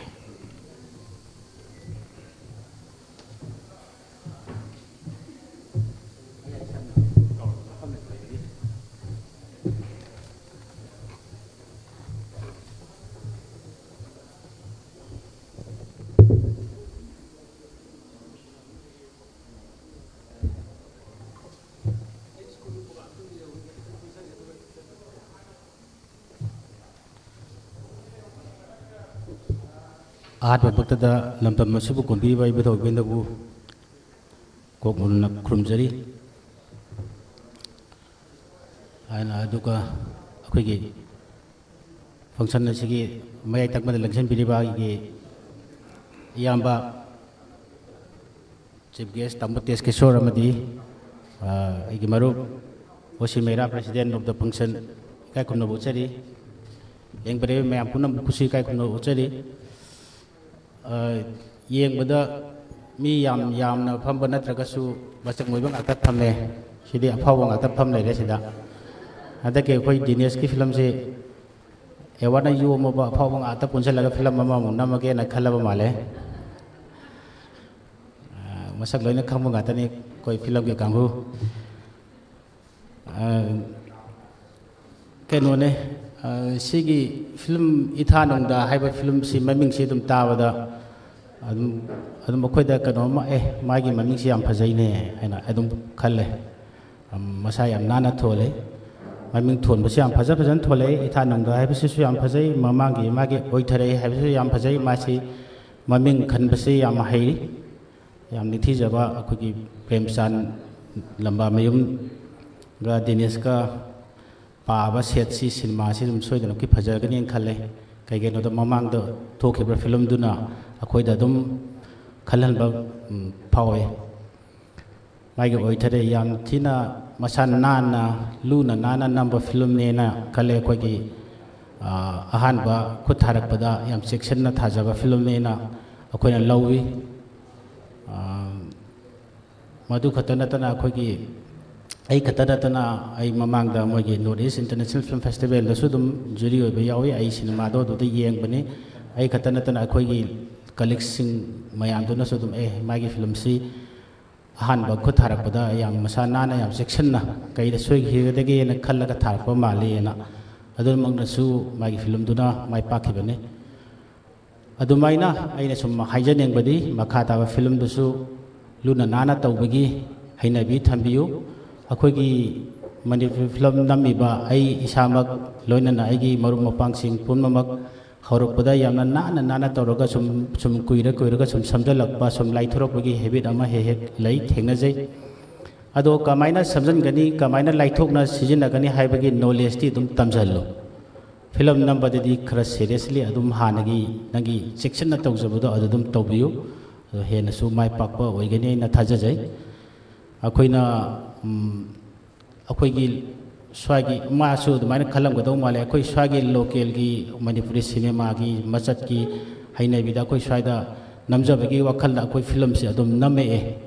ꯑꯩꯒꯤ ꯃꯃꯥꯡꯒꯤ ꯐꯤꯖꯤꯒꯤ ꯃꯅꯤ ꯀꯥꯏꯗꯁꯨ ꯑꯩꯈꯣꯏ ꯐꯦꯁꯇꯤꯚꯦꯜꯒꯤ ꯈꯜꯂꯒ ꯅꯝꯕ ꯅꯠꯇꯦ ꯑꯩꯈꯣꯏꯒꯤ ꯍꯩꯅꯖꯕꯤ ꯀꯩꯅꯣ ꯑꯣꯖꯥ ꯒꯨꯔꯨꯁꯤꯡꯒꯤ ꯃꯇꯨꯡ ꯏꯟꯅꯔꯨꯕꯒꯤ ꯍꯩꯅꯖꯕꯤꯗꯨꯗ ꯑꯩꯒꯤ ꯄꯥꯝꯖꯕ ꯃꯑꯣꯡꯗ ꯁꯨꯝ ꯅꯝꯈꯤꯕꯅꯤ ꯂꯥꯏꯕꯛ ꯐꯗꯅ ꯑꯩꯈꯣꯏꯒꯤ ꯃꯄꯥꯟꯗ ꯀꯩꯗ ꯐꯦꯁꯇꯤꯚꯦꯜ ꯊꯥꯕ ꯌꯥꯔꯦ ꯀꯥꯏꯅ ꯑꯩꯈꯣꯏ ꯌꯥꯅꯤ ꯈꯪꯉꯒ ꯅꯝꯈꯤꯕ ꯅꯠꯇꯦ ꯚꯤꯗꯤꯑꯣ ꯐꯤꯂꯝ ꯌꯥꯔꯝꯗꯦ ꯁꯦꯂꯨꯂꯣꯏꯗ ꯉꯥꯛꯇꯅꯤ ꯍꯥꯟꯅ ꯂꯧꯔꯤꯁꯤ ꯂꯥꯏꯕꯛ ꯐꯕꯗꯒꯤ ꯑꯩ 2010ꯗ ꯅꯝꯕ ꯐꯤꯂꯝꯅꯤ 2010 ꯃꯛꯇꯗ ꯑꯗꯨꯝ ꯅꯦꯁꯅꯦꯜ ꯂꯦꯚꯦꯜꯗ ꯏꯟꯇꯔꯅꯦꯁꯅꯦꯜ ꯂꯦꯚꯦꯜ ꯊꯥꯅꯅꯕꯒꯤ ꯏꯟꯗꯤꯌꯥꯒꯤ ꯐꯤꯂꯝ ꯈꯟꯕꯗ ꯚꯤꯗꯤꯑꯣ ꯐꯣꯔꯃꯦꯠꯁꯦ ꯌꯥꯔꯦꯅ ꯂꯥꯎꯊꯣꯔꯛꯄꯅꯤ ꯑꯗꯨꯗ ꯑꯩꯈꯣꯏ ꯀꯩꯅꯣ ꯍꯥꯏꯇꯥꯔꯦ ꯂꯛ ꯆꯨꯝꯍꯧꯕ ꯍꯥꯏꯇꯥꯔꯦ ꯑꯗꯨꯒꯤ ꯊꯪꯅꯕ ꯆꯍꯤꯗ 2011ꯗ ꯊꯥꯖꯤꯜꯂꯨꯕꯅꯤ ꯑꯗꯨ ꯈꯟꯕꯤꯔꯛꯏ ꯌꯥꯝꯅ ꯍꯔꯥꯎꯖꯩ ꯌꯥꯝ ꯅꯨꯡꯉꯥꯏꯖꯩ ꯑꯩꯒꯤꯗꯤ ꯀꯩꯅꯣꯅꯤ ꯍꯥꯏꯇꯥꯔꯦ ꯑꯦꯇꯦꯝ ꯇꯧꯔꯒ ꯅꯝꯈꯤꯕ ꯐꯤꯂꯝꯗꯤ ꯅꯠꯇꯦ ꯑꯩꯒꯤ ꯍꯩꯅꯕꯤꯗ ꯁꯨꯝ ꯅꯝꯖꯈꯤꯕꯅꯤ ꯑꯗꯣ ꯍꯦꯛꯇ ꯈꯜꯂꯕꯅꯤ ꯍꯩꯔꯕꯅꯤꯅ ꯐꯥꯎꯗꯅ ꯄꯪꯅꯝ ꯅꯝꯃꯨꯕꯁꯨ ꯍꯦꯛꯇ ꯌꯥꯕꯁꯨ ꯑꯣꯏꯔꯝꯗꯦ ꯚꯤꯗꯤꯑꯣ ꯌꯥꯔꯦ ꯗꯤꯖꯤꯇꯦꯜꯁꯤ ꯌꯥꯝ ꯌꯥꯔꯦ ꯍꯥꯏꯗꯅ ꯄꯪꯇꯧ ꯇꯧꯕꯁꯨ ꯍꯦꯛꯇ ꯌꯥꯕꯗꯤ ꯅꯠꯂꯝꯗꯦ ꯃꯣꯏꯁꯨ ꯌꯥꯝ ꯆꯦꯛꯁꯤꯟꯅ ꯈꯟꯒꯠꯄꯖꯥꯠꯅꯤ ꯑꯗꯨꯅ ꯑꯩꯅ ꯍꯥꯏꯖꯅꯤꯡꯉꯤꯁꯦ ꯑꯩꯈꯣꯏ ꯁꯤꯗꯩꯗ ꯃꯅꯤꯄꯨꯔꯤ ꯐꯤꯂꯝꯗ ꯌꯥꯝ ꯐꯖ ꯐꯖꯕ ꯁꯤꯅꯦꯃꯥ ꯌꯥꯝ ꯌꯥꯎꯈ꯭ꯔꯦ ꯋꯥꯔꯤ ꯐꯖ ꯐꯖꯕ ꯌꯥꯝ ꯌꯥꯎꯈ꯭ꯔꯦ ꯑꯗꯨꯒꯤ ꯃꯥꯒꯤ ꯈꯨꯅꯝ ꯍꯥꯏꯒꯗ꯭ꯔꯥ ꯃꯥꯒꯤ ꯈꯤꯇꯪ ꯆꯦꯛꯁꯤꯜꯍꯧꯗꯕꯗ ꯂꯤꯁꯥꯡꯁꯤꯅ ꯁꯤꯅꯦꯃꯥ ꯍꯥꯏꯁꯤꯗꯤ ꯇꯤꯝ ꯋꯥꯛꯅꯤ ꯑꯩꯈꯣꯏ ꯃꯌꯥꯝ ꯄꯨꯟꯁꯤꯜꯂꯒ ꯀꯦꯃꯦꯔꯥ ꯀꯥꯞꯄ ꯃꯦꯀꯞ ꯇꯧꯕ ꯑꯦꯛꯇꯤꯡ ꯇꯧꯕ ꯃꯈꯜ ꯃꯈꯜꯒꯤ ꯏꯚꯟ ꯄ꯭ꯔꯗꯛꯁꯟ ꯃꯦꯅꯦꯖꯃꯦꯟ ꯇꯧꯔꯤꯕ ꯈꯣꯠꯂꯤꯕ ꯃꯌꯥꯝꯁꯤꯒꯤ ꯀꯂꯦꯛꯇꯤꯞ ꯇꯤꯝ ꯋꯥꯛꯅꯤ ꯃꯁꯤꯒꯤ ꯀꯂꯦꯛꯇꯤꯞ ꯇꯤꯝ ꯋꯥꯛꯁꯤꯗ ꯑꯃ ꯍꯦꯛ ꯍꯧꯕꯗ ꯐꯖꯈ꯭ꯔꯕ ꯅꯤꯡꯊꯤꯈ꯭ꯔꯕ ꯄꯣꯠꯁꯛ ꯑꯗꯨꯒꯤ ꯑꯍꯣꯕ ꯑꯃ ꯍꯦꯛ ꯎꯕꯗ ꯍꯌꯦꯡ ꯃꯤ ꯃꯁꯛ ꯌꯥꯝ ꯐꯖꯕ ꯃꯃꯥꯏꯗ ꯑꯩꯈꯣꯏꯒꯤ ꯎꯔꯤꯡ ꯊꯨꯡꯖꯤꯜꯂꯛꯄꯒꯨꯝꯕꯅꯤ ꯑꯗꯨꯅ ꯃꯔꯝ ꯑꯣꯏꯔꯒ ꯂꯩꯍꯧꯕ ꯐꯤꯂꯝ ꯀꯣꯡꯒꯥꯏ ꯑꯃꯅꯤ ꯑꯩꯈꯣꯏ ꯃꯅꯤꯄꯨꯔꯤ ꯐꯤꯂꯝ ꯑꯩ ꯏꯁꯥꯒꯤ ꯑꯦꯛꯁꯄꯤꯔꯤꯌꯦꯟꯁꯇ ꯑꯩ ꯏꯟꯗꯤꯌꯟ ꯄꯦꯅꯣꯔꯥꯃꯥꯗ ꯅꯦꯁꯅꯦꯜ ꯑꯦꯋꯥꯔꯗ ꯖꯨꯔꯤ ꯑꯣꯏꯖꯔꯨꯔꯦ ꯅꯦꯁꯅꯦꯜ ꯂꯦꯚꯦꯜ ꯖꯨꯔꯤ 3-4ꯔꯛ ꯑꯣꯏꯕ ꯆꯠꯂꯨꯕ ꯀꯥꯟꯁꯤꯗ ꯑꯩ ꯑꯗꯨꯝ ꯊꯦꯡꯅꯔꯛꯏ ꯑꯩꯈꯣꯏꯅ ꯈꯜꯂꯝꯕ ꯁꯤꯅꯦꯃꯥ ꯃꯄꯥꯟ ꯂꯝꯒꯤ ꯐꯤꯂꯝ ꯑꯩꯈꯣꯏ ꯃꯅꯤꯄꯨꯔꯗ ꯂꯩꯕ ꯁꯤꯅꯦꯃꯥ ꯊꯣꯛꯂꯛꯈꯤꯕ ꯁꯤꯅꯦꯃꯥꯁꯤꯡꯁꯤꯒ ꯌꯦꯡꯅꯕꯗ ꯋꯥꯔꯤꯗ ꯀꯩꯗ ꯏꯈꯦꯟ ꯈꯦꯠꯅꯗꯦ ꯑꯦꯛꯇꯤꯡꯗ ꯀꯩꯗ ꯀꯩ ꯏꯈꯦꯟ ꯈꯦꯠꯅꯗꯦ ꯑꯗꯨꯕꯨ ꯃꯤꯒꯤꯗꯤ ꯌꯥꯝ ꯈꯜꯂꯦ ꯑꯩꯈꯣꯏꯒꯤꯗꯤ ꯏꯈꯟ ꯈꯟꯗꯦ ꯍꯥꯏꯕꯁꯦ ꯃꯁꯤ ꯑꯗꯨꯝ ꯊꯣꯛꯄꯅꯦ ꯑꯗꯣ ꯑꯩꯈꯣꯏꯒꯤ ꯐꯤꯂꯝꯁꯦ ꯅꯣꯞꯄꯗꯤ ꯅꯠꯇꯦ ꯑꯩ ꯉꯁꯥꯏ ꯍꯥꯏꯖꯕꯗꯣ ꯑꯩꯈꯣꯏ ꯃꯌꯥꯝꯅ ꯑꯩꯈꯣꯏ 10 ꯆꯪꯗꯅ ꯊꯥꯡꯃꯤꯟꯅꯕ ꯄꯣꯠꯁꯤ ꯀꯅꯥꯒꯨꯝꯕ ꯑꯃꯅ ꯑꯅꯤꯅ ꯑꯁ꯭ꯋꯥꯏꯗ ꯐꯖꯅ ꯅꯤꯡꯊꯤꯖꯅ ꯃꯥꯏꯊꯧ ꯇꯧꯔꯛꯇꯕ ꯀꯥꯟꯗ ꯂꯦꯝꯍꯧꯔꯤꯕ 9-9ꯒꯤ ꯂꯦꯕꯔꯗꯨ ꯄꯨꯂꯞ ꯃꯥꯡꯕꯗꯣ ꯁꯤꯒꯨꯝꯕꯁꯤ ꯌꯥꯝ ꯇꯣꯏꯅ ꯊꯣꯛꯏ ꯔꯤꯁꯦꯟꯂꯤ ꯑꯩꯅ ꯍꯟꯗꯛꯀꯤ ꯃꯃꯥꯡꯒꯤ ꯍꯧꯈꯤꯕ ꯏꯟꯗꯤꯌꯟ ꯄꯦꯅꯣꯔꯥꯃꯥꯒꯤꯗ ꯈꯟꯒꯦꯗꯨ ꯁꯤꯅꯦꯃꯥ ꯑꯃꯈꯛꯇꯪꯒꯤ ꯍꯥꯏꯐꯦꯠ ꯍꯥꯏꯖꯔꯛꯀꯦ ꯌꯥꯝꯅ ꯑꯁꯥꯝꯒꯤ ꯐꯤꯂꯝꯅꯦ ꯃꯣꯏꯁꯤ ꯀꯩꯅꯣꯗ ꯈꯜꯂꯤꯅꯦ ꯍꯣꯜꯁꯝ ꯏꯟꯇꯔꯇꯦꯟꯃꯦꯟ ꯍꯥꯏꯅ ꯐꯤꯂꯝ ꯑꯣꯜ ꯏꯟꯗꯤꯌꯥꯗꯒꯤ ꯐꯤꯂꯝ 5 ꯈꯛꯇꯪ ꯈꯟꯒꯗꯕꯗꯨꯗ ꯌꯥꯎꯔꯤꯅꯤꯀꯣ ꯏꯟꯗꯤꯌꯟ ꯄꯦꯅꯣꯔꯥꯃꯥꯁꯤ ꯐꯤꯂꯝ 16 ಖꯟꯒꯗꯕꯅꯤ ꯐꯤꯂꯝ ꯑꯃꯅ ꯅꯦꯁꯅꯦल ꯑꯦꯋꯥꯔड ꯐꯪꯕꯗꯨ ꯔꯤꯖर्वꯅꯤ ꯑꯗꯨꯒ 15 ꯑꯩꯈꯣꯏ ꯈꯟꯅꯤ 15ꯁꯤ ꯃꯅꯨꯡꯗ ꯍꯣꯜꯁꯝ ꯏꯟꯇꯔꯇꯦꯟꯃꯦꯟ ꯍꯥꯏꯅ ꯐꯤꯂꯝ 5 ꯈꯛ ꯈꯜꯂꯦ ꯁꯤꯗꯩꯗ ꯑꯁꯥꯝꯒꯤ ꯐꯤꯂꯝ ꯑꯃꯈꯛ ꯈꯜꯂꯦꯕ खनबसी फिल्म अमखतंग खले है नते को असम की फिल्म अहुम खन की तबोदबु अमखकी वारीदो अखोइना अगी ममांगदा अगी दसम पल्ले को सम बेरा के बोंग लगे बस माने फागी पुबा नोंगमगी ओइबा वारीदो नोंगनिनि की खंगी समा है मागी ओइथरे सिसु अहिंग की वारीनि नोंम खतंगी वारीदा नमेना खलबे हाइबा नते मागी ट्रीटमेंट दो याम नोंगाइबदो करीमते यावदबो मोय मसेन ममानबा मसेन सेल दरकार लैबदगी मीसे किनेप तब साजनरगा मसामंगना मपादा ममानबा तौर फमिनरगा रेंसम डिमांड तौबगी अदुगी मपार बसा सेल थेलबा लाकवा दगी मपासना मुसोमदगी कनाना नोना थिगलगा फाननबा अमु पुलिस ताक्सनबा हाइतर अहुम मरी लोंगगा सिनेमा से कोचिन से कोइतान तानबन थाइना खोगी मनि हिंदी की माला माल काय लेइ दमाइ तौना याम नोकबा कसुम याव वारी यावदबा अमगा बगा थैनाबा उहोगदबा नानथोखिबा ngahak कोचिन जिन सिनेमा देबा अदुदैदने अइना सिनेमा से येंगना खोइ जुरी 13 पुलप फम येंगबसिदा अइ खले अस सिदि अइगी सिनेमा दो कितक निंगथि जन नममगा थाजला अमदि सिदि मयाम हराउनि येंगनि सेना वा वा नोगा ने पुलप न खनगि बारे मयाम पुलप यारे द खुथांग खिबको हाइबदि अखोइना याम लुना खलुद्रगसु वारी लई टेलेंट लई अखोइगिदा अफबा याम लई अदुबु खोइ थबक तौबिनाबदा याम सेक्शन तौबिना सि हाइबदो अदि अमसु लोइम कोऑपरेशन पिनबदो अमना अनिन हेक होबदा हेता ngasai mamai uring thongjon ladana acting tau yaroi doini fajagraba hero do heroine do film show se loram daida uring achobom thongjel ladana acting tau ya tabado adugu mane lei dois aduna akhoi gi talent lei tabenate akhoi aduga handak aingoda akhoi gi manipur gi kano amana news ki channel amakangna ada interview lawe akhoi manipur film se kamai tawdana international थाकता national international थाकता कमाई पुखटप यागदगे feature film जुरीदी अइना ओइरोरमिना अखोय मणिपुरदगी तंजादुदा हंगकपसे अइ खुम्बम अम खंगदेबको अइना खंगदिसिना मरमसिना अइ ngahaktangi hujiki noi nauna hawgalaiba handaki matang sida da aigi tungda hanna ai mamangda ai thengnajarappo mayam du akan khalubda ai ngahaktan kok sabdo haibadi akoigi film number ne laga ngahak kanagumba kharana aigi isa nupaji film kumningi aigi isa nupi film kumningi aigi isa nupi na wari isi nambiu seida tumbudo yahangadani chawbudo yahangadani nupi de thoibi do natadi yate kaina sigi khara leidana suguma mayam si taruga tholakpa film producer haitare akoi de finance story do producer dum harabina si producer da chaiba nate ko mamang da kayam thengna khre suguma mayam se thoklakba adagi ngasai gi aisu film am namni ai khoi lakai da ai film na me director ne ga khoi maning lekte anga am su dum film nam chale adagi akoi mamang dai som nam chale ama su kum chale do khoi me man ta da na khoi surok dai yum dai lekai di tholok to min luk thara tholok do adugu mayam thingna khiba mayam se mamang ai da khara yam tau khre ba aduga khoi isa isa maksu ahorokpada yam section na horo amaga akoi su akom de sel thungi khara darka lakoni na dum khara lai thona khara thuna mai film khara thuna na madi mi na khara nek pala ye mai film je khara samai tawre si taw ye phagi yam hapjalo ye thuna ba hapjalo sam taw khidna ei isa gi hainabi sum manghan gi ba mayam se sigi seriousness mayam se loina thoga raga ei isa se marmakta dum sang khara ai se gyan sum ta jarak ta bodo sigi habit sumai sum tawri gai di khoi film gi chakotpagi thakse khatang de dong wat kini na dong khanjai adubu sina aigi thengnarakpa mamangi kanogi warini aduna ngasagi interview lobu dai khumba mama khangkhidabagi adi mai kai khone makta pang soida soijalakpa mayam do adubu adudagi tholaga hadak nauna film khara hadaki mamang sahida namakpa warambani andaki festival singda kaida swaida sum juri gi phamban film release gi sum chatpa yengupa kanda film debut film maker mari manga thole hadakse khoi manipur dagi tv film si wano su khoi dine su debut ni magi marak ma khatana tana atopa film khara laini film ahum bari de lai mayam ming pandasum khai maming loi ningsang da basai debut ngata film mari manga se changcha manana film si yeng bada akhoi hana akhoi na pangtai dai taisan bodo akhoi na chongna chongam bodo adu natta ba mongi film khara thole si uda yamna harawe tare yam nongai ba tare aina mamangda sigi interview dugi mamangda sigi the thengnaram tare akhoi afaba smai thole chakholakani khokani haramba yaba adu thola kan ubunina adu hai hodre thola kan de yam phaja phaja film yam section ba film yam na thengai masi aina adu de aina haijani gi se yana lu na na tawbagi section na tawbagi mami tare base laithokpadi tamu samjan buju hayu tabodubu thabok tobo kan da dei madu pak sijinaganu matang chana khulai do sin na thamjalu nang thabok tobo kan section da dun tawiu haijani masini ayamna kana tawjabase aduna masigi handaki kano gi BJS production gi sigi kano se production house ya mino se kate film suwang motion picture ga manipur that ai hai masigi kano se mayam sangana punchalaga film ama oina bo hona bada mai pak ana ba hona bada mayam chungchan mina dana hona bina base akhoi yamna harawai masi yam kalai masigi asetpa collaboration si manghan ganu nihi jana film asi mai pak ana ba hona bada mayam dugi thawdang yamna chawna sangi aduga iroi roi bada ina hajining base sigi ithanong da haiba film base sisu hena mamangi film dugi hena phaba film khoi dineski phaba film oibiu haina isogin phamda ohen biu haina khrom jarge losanjari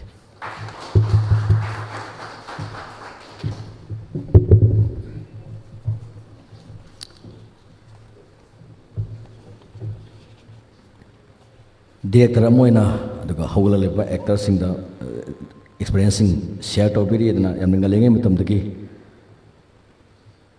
tungan tuan ba film kya direction pidron lakhe bani lorana film sigasu yam taron sabne bira aduga Kennedy Khuman gi aduga film site sai sakli ba Kennedy Khuman gi tungan ba magi sai sing aduga yam Gautam gi aduga film gi lineup da tungan be sai kya haptuna masi aduga makata na satli adna makata na sakhi gani aduga mathang dasu hena naha oiriba actor sing aduga hawlariba youngster sing bo hena support to bira kani haiba se pathaja thamjari aduga ngasigi guest of honor gi ural gi makata rakpada film asida cast oina lebigadaba aduga senior actor sing martagi ise manglembi upam kra thambigani leka perekani se oba ko bigani adra ise gi Yana ममल यामलबा अदुने ममिंग लेरबा film सिंग अदु म्यामना सोयदम के उबिरम गनि खली अदुने इसे मंगले बि वही खरा थमिनबा question जरी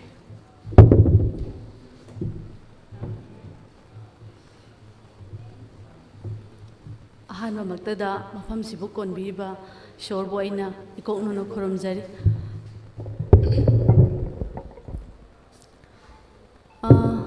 film की Matang acting की मतंग अखंग मैम गांगबीगदब लेरी ममांग गांगबीग्रे अगी एज ए आर्टिस्ट पुनमिनरीब टीम सिंह खितंग सीनियर नुपी मरद खितंग खितंग सीनियर ओरमदौ माले हौजफाउ लापददी अदुन अइना सीनियर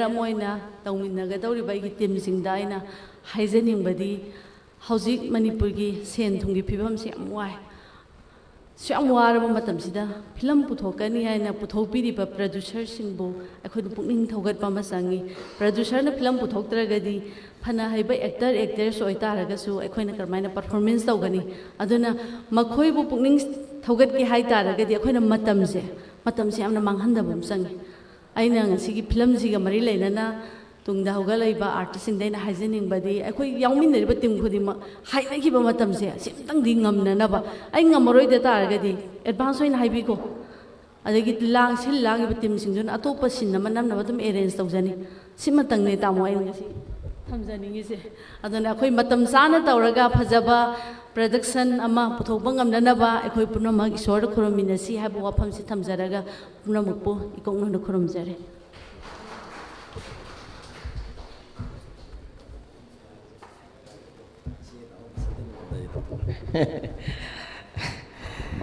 सेना याना फजब फम हौलेबा यंगस्टर सिंग थम्बिरे दगा ngasi थोरम सिगी चीफ गेस्ट नॉलेजिन बिरिबा अदुगा फिल्म डायरेक्टर मरसु लेबिबा अदुगा सीनियर एक्टर गिल की प्रेसिडेंट म्याम तेज केटी है खंगना बसंती नंगाम दाई सिन तो मितुर पे बड़ी दुने दुना फिल्म मासिदि मेमोरी नि दुना असेंबनी प्रोड्यूसर सिंग सपोर्ट तौबा अदुगा प्रोड्यूसर याउदना फिल्म ओइथो ओयदना प्रोड्यूसर सिंगी अवाबा अदुगा आर्टिस्ट सिंगी पुनबा वर्क फोर्स अमा संगेना तमसकी मखाताबदा असिगी तरमसिगी चीफ गेस्ट की रोल थमिदबदम कौशनजरी सीनियर एक्टर गिल मणिपुर की प्रेसिडेंट थोगा पबिरिबो मिंगोन हंगसबदा से कैटरिमम टेस किसो एंड एलएस टेस केट्री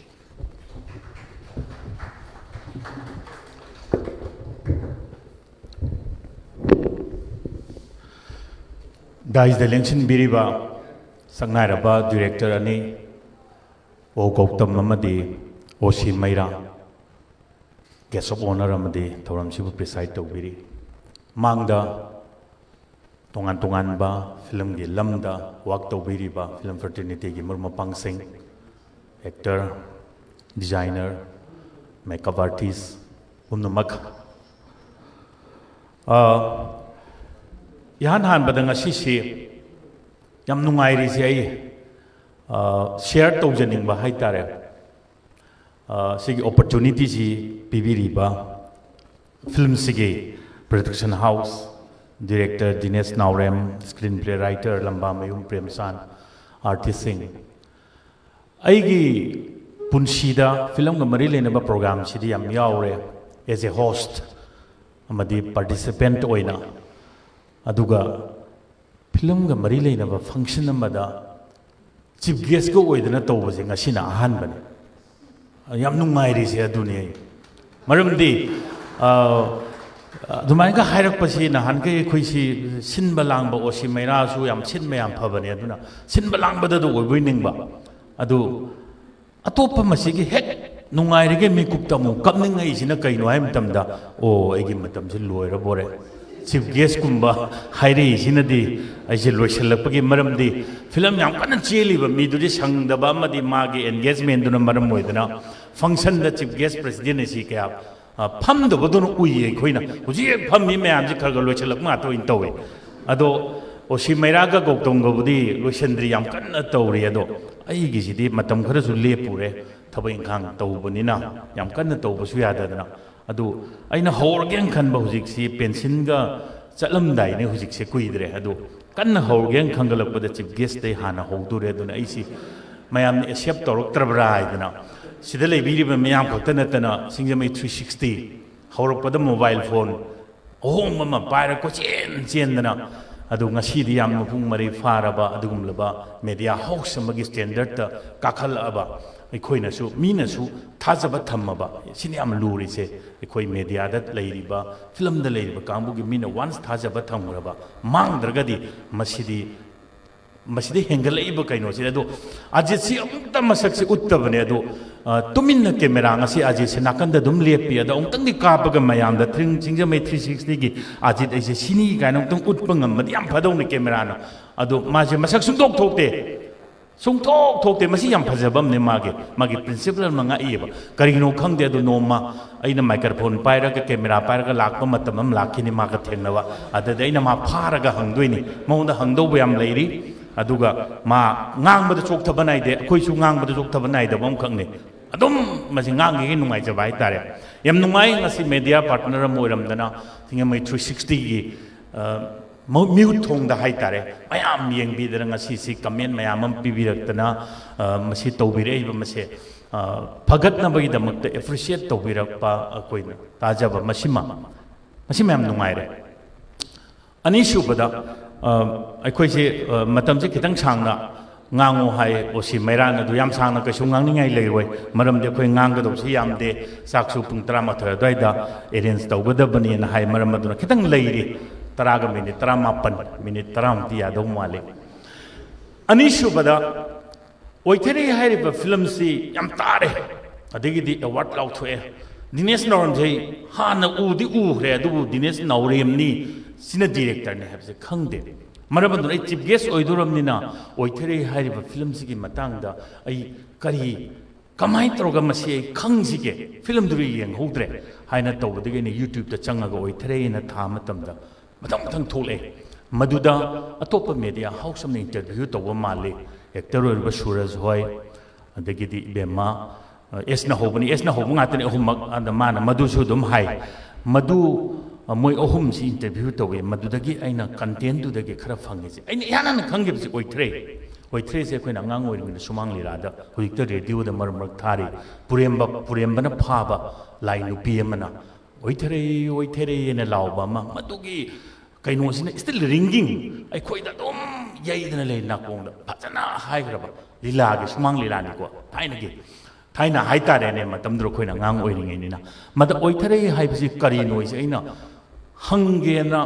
ꯄꯨꯌꯥ ꯁꯨꯕ ꯀꯩꯗꯧꯕ ꯑꯣꯖꯥꯁꯤꯡ ꯂꯩ ꯃꯗꯨꯗꯩ ꯍꯪꯒꯦꯅ ꯑꯣꯏꯊꯔꯦꯒꯤ ꯑꯥꯔꯊꯁꯤ ꯀꯔꯤꯅꯣ ꯍꯪꯒꯦ ꯇꯧꯔꯤꯉꯩꯁꯤꯗ ꯑꯣꯏꯊꯔꯦꯒꯤ ꯀꯩꯅꯣ ꯃꯔꯛꯇꯨꯗ ꯌꯨꯇ꯭ꯌꯨꯕꯇ ꯊꯥꯒꯠꯂꯛꯄ ꯕꯥꯏꯠ ꯅꯣꯡ ꯏꯟꯇꯔꯚ꯭ꯌꯨꯒꯤ ꯃꯔꯛꯇꯨꯗ ꯌꯥꯎ ꯂꯩꯔꯝꯃꯦ ꯑꯣꯏꯊꯔꯦ ꯍꯥꯏꯕꯗꯤ ꯀꯟꯕꯤꯌꯨ ꯁꯦꯞ ꯃꯤ ꯑꯩꯕꯨ ꯀꯟꯕꯤꯌꯨ ꯍꯥꯏꯕ ꯑꯗꯨꯅꯗꯤ ꯄꯨꯔꯩꯔꯣꯝꯕꯅ ꯐꯥꯅꯤꯅ ꯂꯥꯛꯄ ꯀꯥꯟꯗ ꯅꯨꯄꯤꯗꯨꯅ ꯂꯥꯎꯔꯛꯏꯗꯣ ꯑꯃꯨꯛ ꯎꯠ ꯇꯧꯔꯒ ꯂꯥꯎꯔꯛꯏꯗꯣ ꯑꯩꯕꯨ ꯀꯟꯕꯤꯌꯨ ꯍꯥꯏꯅ ꯃꯤ ꯑꯣꯏ ꯁꯥꯋꯦ ꯃꯤ ꯃꯔꯛ ꯁꯥ ꯃꯔꯛ ꯑꯣꯏꯕ ꯑꯃꯈꯛꯇꯣ ꯃꯗꯨꯅ ꯍꯥꯏꯕꯗꯨꯗ ꯑꯁ ꯑꯣꯟꯊꯣꯛꯅ ꯐꯖꯅ ꯈꯟꯈ꯭ꯔꯦꯗꯀꯣ ꯍꯥꯏꯗꯅ ꯑꯗꯨ ꯃꯁꯤ ꯗꯤꯅꯦꯁ ꯅꯥꯎꯔꯦꯝ ꯃꯣꯏꯅ ꯍꯣꯠꯅꯖꯕ ꯃꯇꯩꯅ ꯍꯣꯠꯅꯖꯕꯁꯨ ꯂꯩꯔꯝꯒꯅꯤ ꯑꯗꯨꯒ ꯃꯩꯔꯥꯒꯤ ꯑꯥꯏꯗꯤꯌꯥꯁꯨ ꯌꯥꯝ ꯌꯥꯎꯔꯝꯗꯧ ꯃꯥꯜꯂꯦ ꯃꯔꯝꯗꯤ ꯃꯥꯗꯤ ꯃꯅꯤꯄꯨꯔꯤꯗ ꯃꯥꯁꯇꯔꯅꯤ ꯈꯪꯉꯕꯅꯤ ꯑꯗꯨꯅ ꯃꯁꯤꯗꯤ ꯑꯗꯒꯤꯗꯤ ꯃꯥꯒꯤ ꯑꯄꯣꯛꯄꯁꯨ ꯌꯥꯝ ꯀꯟꯅ ꯄꯨꯌꯥ ꯁꯨꯕ ꯃꯅꯤꯄꯨꯔꯒꯤ ꯋꯥꯔꯤ ꯁꯤꯡꯕꯨꯜ ꯑꯔꯤꯕ ꯋꯥꯔꯤꯁꯤꯡ ꯈꯪꯕ ꯃꯥꯁꯦ ꯏꯟꯁꯇꯤꯇ꯭ꯌꯨꯠ ꯑꯃ ꯑꯣꯏꯔꯕꯅꯤ ꯑꯣꯖꯥ ꯃꯁꯥꯁꯦ ꯃꯥꯅ ꯇꯧꯔꯝꯕꯗ ꯑꯗꯨꯅ ꯑꯣꯏꯊꯔꯦꯅ ꯊꯣꯛꯂꯛꯏꯁꯤꯃ ꯌꯥꯝ ꯐꯖꯔꯦ ꯑꯗꯨꯒꯤ ꯃꯊꯪꯗ ꯑꯩꯈꯣꯏꯅ ꯐꯤꯂꯝ ꯑꯣꯏꯅ ꯍꯧꯖꯤꯛ ꯇꯧꯅꯔꯤꯁꯤꯅ ꯀꯦꯕ ꯄꯥꯔꯠ ꯑꯃꯅꯤꯀꯣ ꯃꯁꯦ ꯀꯦꯕ ꯖꯒꯣꯏ ꯏꯁꯩ ꯑꯗꯒꯤꯗꯤ ꯀꯩꯅꯣ ꯁꯥꯒꯠꯄ ꯗꯤꯐ꯭ꯔꯦꯟ ꯁꯤꯆꯨꯋꯦꯁꯟ ꯁꯥꯒꯠꯄ ꯏꯃꯨꯡ ꯃꯅꯨꯡꯒꯤ ꯑꯣꯏꯔꯣ ꯃꯧꯁꯤꯡꯒꯤ ꯃꯔꯛꯇꯕꯨ ꯑꯣꯏꯔꯣ ꯅꯨꯡꯁꯤꯅꯕ ꯑꯅꯤꯒꯤ ꯃꯔꯛꯇꯕꯨ ꯑꯣꯏꯔꯣ ꯃꯁꯤꯒꯤ ꯀꯟꯐ꯭ꯂꯤꯛ ꯁꯥꯒꯠꯂꯛꯄ ꯑꯔꯣꯏꯕꯗ ꯔꯤꯖꯣꯂꯨꯁꯟ ꯒ꯭ꯔꯤꯛꯀꯤ ꯊꯤꯑꯣꯔꯤꯗ ꯗ꯭ꯔꯃꯥꯒꯤ ꯊꯤꯑꯣꯔꯤꯗ ꯍꯧꯕ ꯂꯩꯒꯅꯤ ꯃꯌꯥꯏ ꯂꯩꯒꯅꯤ ꯀꯟꯐ꯭ꯂꯤꯛ ꯃꯌꯥꯝ ꯂꯩꯒꯅꯤ ꯃꯊꯪꯗ ꯔꯤꯖꯣꯂꯨꯁꯟ ꯄꯣꯔꯛꯀꯅꯤ ꯑꯦꯟꯗꯤꯡ ꯑꯃ ꯄꯣꯔꯛꯀꯅꯤ ꯑꯗꯨꯅꯅꯤ ꯄꯨꯂꯤꯁ ꯇꯧꯔꯒ ꯍꯦꯛ ꯍꯤꯟꯗꯤ ꯐꯤꯂꯝ ꯑꯔꯤꯕꯗꯗꯤ ꯐꯣꯇꯣ ꯁꯦꯁꯟ ꯑꯃ ꯇꯧꯔ ꯂꯣꯏꯁꯤꯟꯕꯗꯣ ꯐꯥꯔꯒ ꯄꯨꯂꯤꯁꯀ ꯇꯧꯔꯒ ꯃꯁꯤꯒꯤ ꯊꯤꯑꯣꯔꯤꯁꯦ ꯐꯅ ꯐꯕ ꯗꯥꯏꯔꯦꯛꯇꯔ ꯋꯥꯔꯜ ꯐꯦꯃꯁ ꯗꯥꯏꯔꯦꯛꯇꯔ ꯑꯣꯏꯔꯣ ꯁ꯭ꯇꯦꯐꯦꯟ ꯁ꯭ꯄꯦꯜꯕꯥꯔꯒ ꯑꯣꯏꯔꯣ ꯇꯥꯏꯇꯥꯅꯤꯛ ꯑꯣꯏꯔో ꯑꯍꯧꯕ ꯂꯩꯒꯅꯤ ꯃꯌꯥꯏꯗꯨꯅ ꯑꯍꯧꯕꯗ ꯄꯣꯔꯛꯄꯁꯨ ꯌꯥꯏ ꯔꯤꯖꯣꯂꯨꯁꯟ ꯑꯃ ꯑꯗꯨꯝ ꯁꯣꯏꯗꯅ ꯂꯥꯛꯀꯅꯤ ꯃꯔꯝꯗꯤ ꯇꯥꯏꯇꯥꯅꯤꯛꯇ ꯑꯗꯨꯝ ꯁꯤꯔꯤꯗꯨꯅꯤ ꯑꯃ ꯁꯤꯔꯒ ꯑꯃꯅ ꯍꯤꯡꯍꯧꯔꯒ ꯀꯣꯟꯅ ꯅꯤꯡꯁꯤꯡꯉꯛꯄꯗ ꯑꯣꯏꯔꯕꯅꯤ ꯃꯥꯒꯤ ꯁ꯭ꯇꯥꯏꯜ ꯑꯣꯐ ꯄ꯭ꯔꯗꯛꯁꯟ ꯀꯟꯇꯦꯟꯗꯨ ꯀ꯭ꯔꯤꯌꯦꯠ ꯇꯧꯕ ꯑꯗꯩꯗꯤ ꯃꯥꯒꯤ ꯅꯦꯔꯦꯁꯟ ꯃꯑꯣꯡ ꯃꯁꯤ ꯄ꯭ꯔꯖꯦꯟꯇꯦꯁꯟ ꯃꯑꯣꯡꯁꯦ ꯂꯣꯏꯅ ꯈꯦꯠꯅꯕ ꯌꯥꯏ ꯕꯠ ꯁꯤꯒꯤ ꯐꯤꯕꯝꯁꯦ ꯂꯣꯏꯅꯃꯛ ꯆꯪꯒꯅꯦꯕ ꯑꯗꯨꯒ ꯍꯧꯖꯤꯛꯇꯤ ꯍꯥꯏꯔꯤꯕ 5 ꯑꯍꯨꯝꯁꯤꯗꯒꯤ ꯐꯣꯝ ꯀꯟꯇꯦꯟ 5 ꯄꯨꯊꯣꯛꯄꯁꯨ ꯌꯥꯎꯔꯦ ꯍꯧꯕꯁꯤꯗꯒꯤ ꯁꯞꯄ꯭ꯂꯣꯠ ꯑꯃꯨꯛ ꯄꯨꯔꯛꯄ ꯀꯥꯏꯅ ꯑꯗꯨꯒ ꯖꯄꯅꯤꯁꯀꯤ ꯑꯐꯥꯎꯕ ꯗꯤꯔꯦꯛꯇꯔ ꯑꯃ ꯃꯤꯀꯤꯁꯣ ꯍꯥꯏꯕ ꯀꯩꯅꯣꯝꯃ ꯍꯥꯏꯕꯅꯤ ꯃꯥꯅ ꯑꯃꯨꯛ ꯑꯣꯟꯅ ꯇꯩꯅꯕꯗ ꯃꯁꯤꯒꯤ ꯑꯣꯟꯅ ꯇꯩꯅꯕꯗ ꯄꯨꯊꯣꯔꯛꯑꯒ ꯑꯃꯨꯛ ꯍꯣꯠꯅꯔꯤꯅꯤ ꯂꯣꯏꯅꯃꯛ ꯊꯨꯒꯥꯏꯅꯤ ꯑꯩꯗꯤꯅ ꯈꯪꯗꯅ ꯊꯨꯒꯥꯏꯕ ꯅꯠꯇꯕ ꯑꯦꯅꯤꯋꯦ ꯃꯁꯤꯅ ꯑꯃ ꯂꯩꯔꯦ ꯑꯣꯏꯊꯔꯤꯁꯤ ꯎꯕ ꯃꯇꯝꯗ ꯁꯨꯔꯖꯁꯦ ꯍꯧꯖꯤꯛ ꯉꯁꯤꯁꯨ ꯃꯥ ꯃꯈꯣꯏꯒ ꯈꯛꯇꯅ ꯐꯝꯃꯤꯁꯦ ꯃꯥꯁꯤ ꯆꯨꯈꯤꯕ ꯃꯥꯜꯂꯤ ꯀꯦꯔꯦꯛꯇꯔꯗꯨꯗ ꯑꯗꯨꯅ ꯃꯤꯅꯁꯨ ꯑꯦꯛꯁꯦꯞ ꯇꯧꯈꯤꯕ ꯅꯠꯇ꯭ꯔꯗꯤ ꯃꯥ ꯍꯦꯔꯣꯅꯦꯅ ꯉꯁꯤ ꯑꯇꯣꯞꯄ ꯐꯤꯂꯝ ꯑꯃꯒꯤ ꯍꯦꯔꯣꯅꯦꯅ ꯂꯥꯛꯄ ꯃꯇꯝꯗ ꯁꯣꯏꯗꯅꯃꯛꯀꯤ ꯀꯩꯅꯣ ꯇꯧꯗꯣꯏꯅꯦ ꯌꯥꯝ ꯀꯦꯔꯒ ꯇꯧꯔ ꯂꯥꯛꯇꯣꯏꯅꯦꯕ ꯑꯗꯨꯕꯨ ꯀꯦꯔꯦꯛꯇꯔꯗꯨ ꯆꯨꯈꯤꯗꯅ ꯃꯥꯁꯤ ꯑꯗꯨꯒꯤ ꯀꯦꯔꯦꯛꯇꯔꯗꯨ ꯃꯥꯁꯤ ꯍꯧꯖꯤꯛꯐꯥꯎ ꯍꯤꯡꯕ ꯃꯥꯜꯂꯦ ꯑꯩꯅ ꯈꯟꯕꯗ ꯑꯗꯣ ꯑꯅꯧꯕ ꯑꯃꯨꯛ ꯊꯣꯛꯂꯛꯑꯀꯥꯟꯗꯗꯤ ꯀꯦꯔꯛꯄꯁꯨ ꯌꯥꯏ ꯃꯗꯨꯒꯤ ꯕ꯭ꯌꯨꯇꯤꯁꯨ ꯑꯗꯨꯝ ꯂꯩꯕ ꯑꯍꯤꯡꯗ ꯅꯝꯅꯅꯕ ꯍꯣꯠꯅꯕ ꯑꯩ ꯎꯕꯗ ꯈꯔ ꯈꯪꯉꯦꯕ ꯑꯗꯨꯒ ꯗꯤꯅꯦꯁ ꯃꯁꯥꯁꯤ ꯑꯩꯈꯣꯏꯒꯤ ꯑꯩꯈꯣꯏꯅ ꯍꯥꯏꯕꯗꯤ ꯌꯥꯝ ꯇꯥꯗꯧꯗꯤ ꯃꯥꯜꯂꯒ ꯅꯣꯛꯐꯦꯠ ꯇꯧꯔꯒ ꯑꯗꯨꯝ ꯃꯥꯅ ꯇꯧꯗꯧꯕ ꯑꯗꯨꯝ ꯇꯧꯕ ꯑꯃꯁꯨ ꯑꯣꯏꯔꯝꯗꯧ ꯃꯥꯜꯂꯤ ꯄꯨꯟꯗ꯭ꯔꯤꯀꯣ ꯌꯥꯅꯤ ꯀꯥꯏꯅ ꯇꯧꯔ ꯃꯤꯅ ꯍꯥꯏꯕꯗ ꯑꯩꯈꯣꯏꯅ ꯍꯥꯏꯕꯁꯦ ꯑꯥꯔꯇꯤꯁꯇꯒꯁꯨ ꯄꯥꯏ ꯍꯥꯏꯅꯩꯗꯅ ꯁꯨꯇꯤꯡ ꯇꯧꯕꯗ ꯁꯖꯦꯁꯟ ꯇꯧꯕꯗ ꯌꯥꯅꯤ ꯀꯥꯏꯅ ꯇꯧꯔꯒ ꯀꯔꯤꯝ ꯈꯨꯝꯗ꯭ꯔꯒ ꯑꯩ ꯍꯥꯏꯁꯦ ꯑꯗꯨꯝ ꯇꯧꯕꯤꯌꯣ ꯀꯥꯏꯅ ꯇꯧꯗꯧꯕ ꯃꯥꯜꯂꯤ ꯑꯩ ꯎꯗ꯭ꯔꯤ ꯃꯁꯤ ꯑꯣꯁꯤ ꯃꯦꯔꯥꯁꯨ ꯇꯧꯋꯦ ꯑꯗꯨꯅ ꯈꯔ ꯏꯁꯨ ꯈꯔ ꯂꯧꯅꯔꯝꯗꯧ ꯃꯥꯜꯂꯦ ꯑꯩꯅ ꯈꯟꯕꯗ ꯑꯗꯨꯝ ꯌꯥꯝ ꯅꯨꯡꯉꯥꯏꯔꯦꯁꯦ ꯑꯗꯨꯅꯤꯗ ꯑꯩꯈꯣꯏꯁꯨ ꯐꯤꯂꯝꯁꯦ ꯍꯣꯏ ꯃꯇꯝ ꯑꯃ ꯇꯧꯔꯝꯃꯤ ꯐꯖꯕꯗꯤ ꯍꯥꯏꯕ ꯌꯥꯗ꯭ರೆ ꯃꯤꯅ ꯄꯥꯝꯕ ꯐꯤꯂꯝ ꯄꯨꯊꯣꯛꯏ ꯍꯥꯏꯇꯥꯔꯦ ꯃꯪꯂꯦꯝꯕꯤ ꯀꯨꯝꯃꯤꯕꯅꯤ ꯃꯇꯝꯗꯨꯗ ꯑꯗꯨꯅ ꯔꯇꯟꯁꯨ ꯀꯨꯝꯃꯤꯅꯤ ꯑꯗꯩꯗꯨꯗ ꯑꯩꯈꯣꯏ ꯃꯌꯥꯝꯁꯦ ꯌꯥꯝ ꯅꯨꯡꯉꯥꯏꯅ ꯑꯩꯈꯣꯏꯅ ꯂꯤꯅꯤꯡꯉꯤꯕ ꯗꯤꯔꯦꯛꯇꯔꯗꯨꯅ ꯃꯉꯣꯟꯗ ꯌꯥꯎꯔꯤꯕ ꯃꯌꯥꯝꯗꯣ ꯍꯥꯞꯅꯤꯡꯉꯤꯕ ꯃꯌꯥꯝꯗꯣ ꯅꯤꯡꯊꯤꯅ ꯀꯟꯚꯤꯟꯁ ꯇꯧꯔ ꯃꯇꯨꯡꯗ ꯃꯗꯨ ꯑꯃꯨꯛ ꯑꯥꯔꯇꯤꯁꯇꯨꯅ ꯑꯣꯊꯣꯔꯛꯄ ꯃꯇꯝꯗ ꯄꯤꯄꯜꯅ ꯑꯃꯨꯛ ꯑꯦꯛꯁꯦꯞ ꯇꯧꯔꯀꯥꯟꯗ ꯊꯣꯝꯅꯗꯣꯏꯅꯦ ꯉꯁꯥꯏ ꯒꯧꯇꯝꯅ ꯍꯥꯏꯈꯤꯕꯗꯣ ꯏꯠꯁ ꯑꯦ ꯀꯝꯄꯣꯖꯤꯠ ꯋꯥꯔꯛ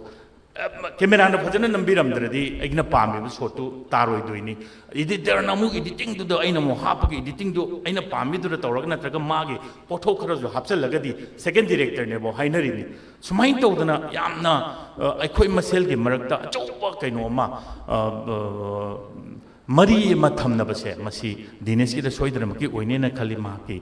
ꯂꯩꯔꯤꯕꯁꯤꯡꯁꯦ ꯑꯗꯩ ꯀꯦꯅꯦꯗꯤꯅ ꯁꯛꯏꯕ ꯏꯁꯩ ꯕꯦꯛꯒ꯭ꯔꯥꯎꯟꯒꯤꯗꯨ ꯌꯥꯝ ꯐꯖꯩ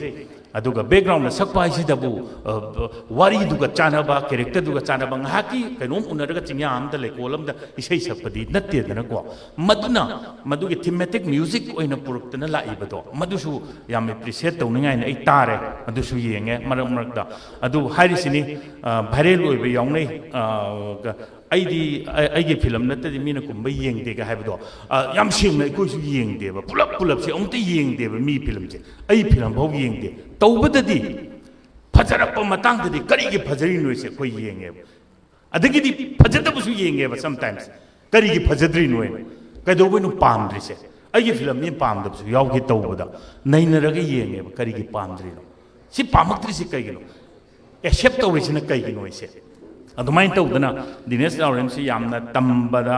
ꯑꯗꯨꯒ ꯃꯁꯥꯅ ꯈꯪꯅꯤꯡꯕꯗ ꯇꯧꯕ ꯑꯃꯈꯛꯅꯦꯅ ꯈꯜꯂꯤ ꯌꯥꯝ ꯁꯣꯏꯅ ꯃꯥꯏ ꯄꯥꯛꯀꯅꯤ ꯁꯤꯒꯤ ꯋꯥꯏꯊꯩꯁꯤꯅ ꯇꯣꯉꯥꯟꯕ ꯖꯣꯅꯔ ꯑꯃꯅꯦꯅ ꯑꯩ ꯂꯧꯖꯒꯦ ꯑꯦꯇꯦꯝ ꯑꯃ ꯌꯥꯎꯔꯤ ꯃꯉꯣꯟꯗ ꯑꯗꯣ ꯍꯟꯗꯛꯀꯤꯁꯤꯗꯤ ꯑꯩꯅ ꯍꯪꯕ ꯃꯇꯝꯗ ꯍꯟꯗꯛꯀꯤꯁꯤꯗꯤ ꯗꯤꯅꯦꯁ ꯌꯥꯝꯅ ꯑꯩꯈꯣꯏꯒꯤ ꯐꯦꯃꯤꯂꯤ ꯗ꯭ꯔꯃꯥꯕꯨ ꯑꯣꯏꯔꯁꯨ ꯁꯣꯁꯤꯌꯦꯜ ꯄ꯭ꯂꯦ ꯐꯖꯅ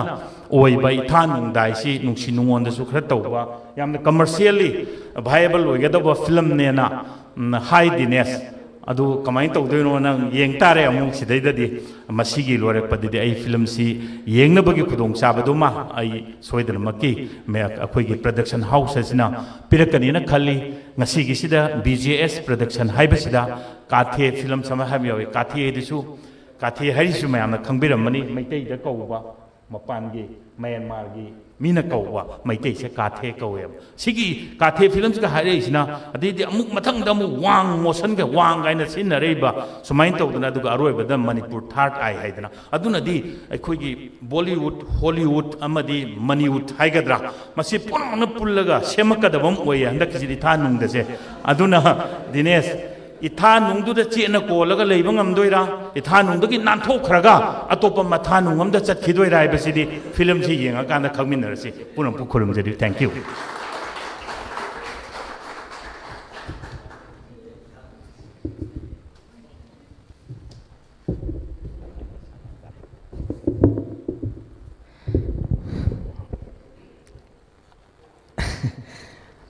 ꯌꯥꯝꯅ ꯐꯖꯕ ꯉꯁꯤꯒꯤ ꯊꯧꯔꯝ ꯑꯁꯤꯒꯤ ꯆꯤꯐ ꯒꯦꯁꯀ ꯑꯣꯏꯅ ꯏꯊꯥꯅꯨꯡꯗ ꯌꯥꯝꯅ ꯆꯦꯠꯅ ꯀꯣꯝꯅꯗꯤ ꯐꯗꯧ ꯃꯥꯜꯂꯦ ꯑꯗꯨꯅ ꯁꯣꯏꯗꯅꯃꯛꯀꯤ फिल्म असगी मेन कास्टिंग अदुगा फिल्म असगी क्रू मेंबर्सिंग से दमक येंबदा सांग अमा ताद्रे यामना अपुनबा ओगी टीम गे अदुमदि कोऑपरेशन सोदना फंगनी ने खली ममदि Dinesh तोरमगी ngarangi adugumba manipagi aduga state film award yam athum tamda announce toroni announce sorry prize distribution habatare award distribution yam athum tamda tawne thajabalai aduna state film award su oithrai gi tuan tuan ba yam yauri aduga suraj ki main actor ko main award pange aduna male da aduna obo khubam taga suraj ki oithrai gi aduna oithrai si याना फजब सुशांतपुर की अदुगुम्बा मैतै की मफम अमगी यामना अवाबा cinema खक्ता base तौरगा अहिंग अमदा मदुगी base तौर film नि मणिपुर की म्यामदा IDP सिंगी interest यामना नुंगाइतबा यामना हार्टसोक ओइबा अदुगुम्बा film ने थमसगी ngasi तरमसगी president की role अदि होबदगी लोइफोबगी ngasi तरमसगी तासिन खमजन बगी role तंबिगनी लोरना Dinesh नौरेम के सु माकी ओजा यामबा ओसी बैरा रिनोन डायरेक्टर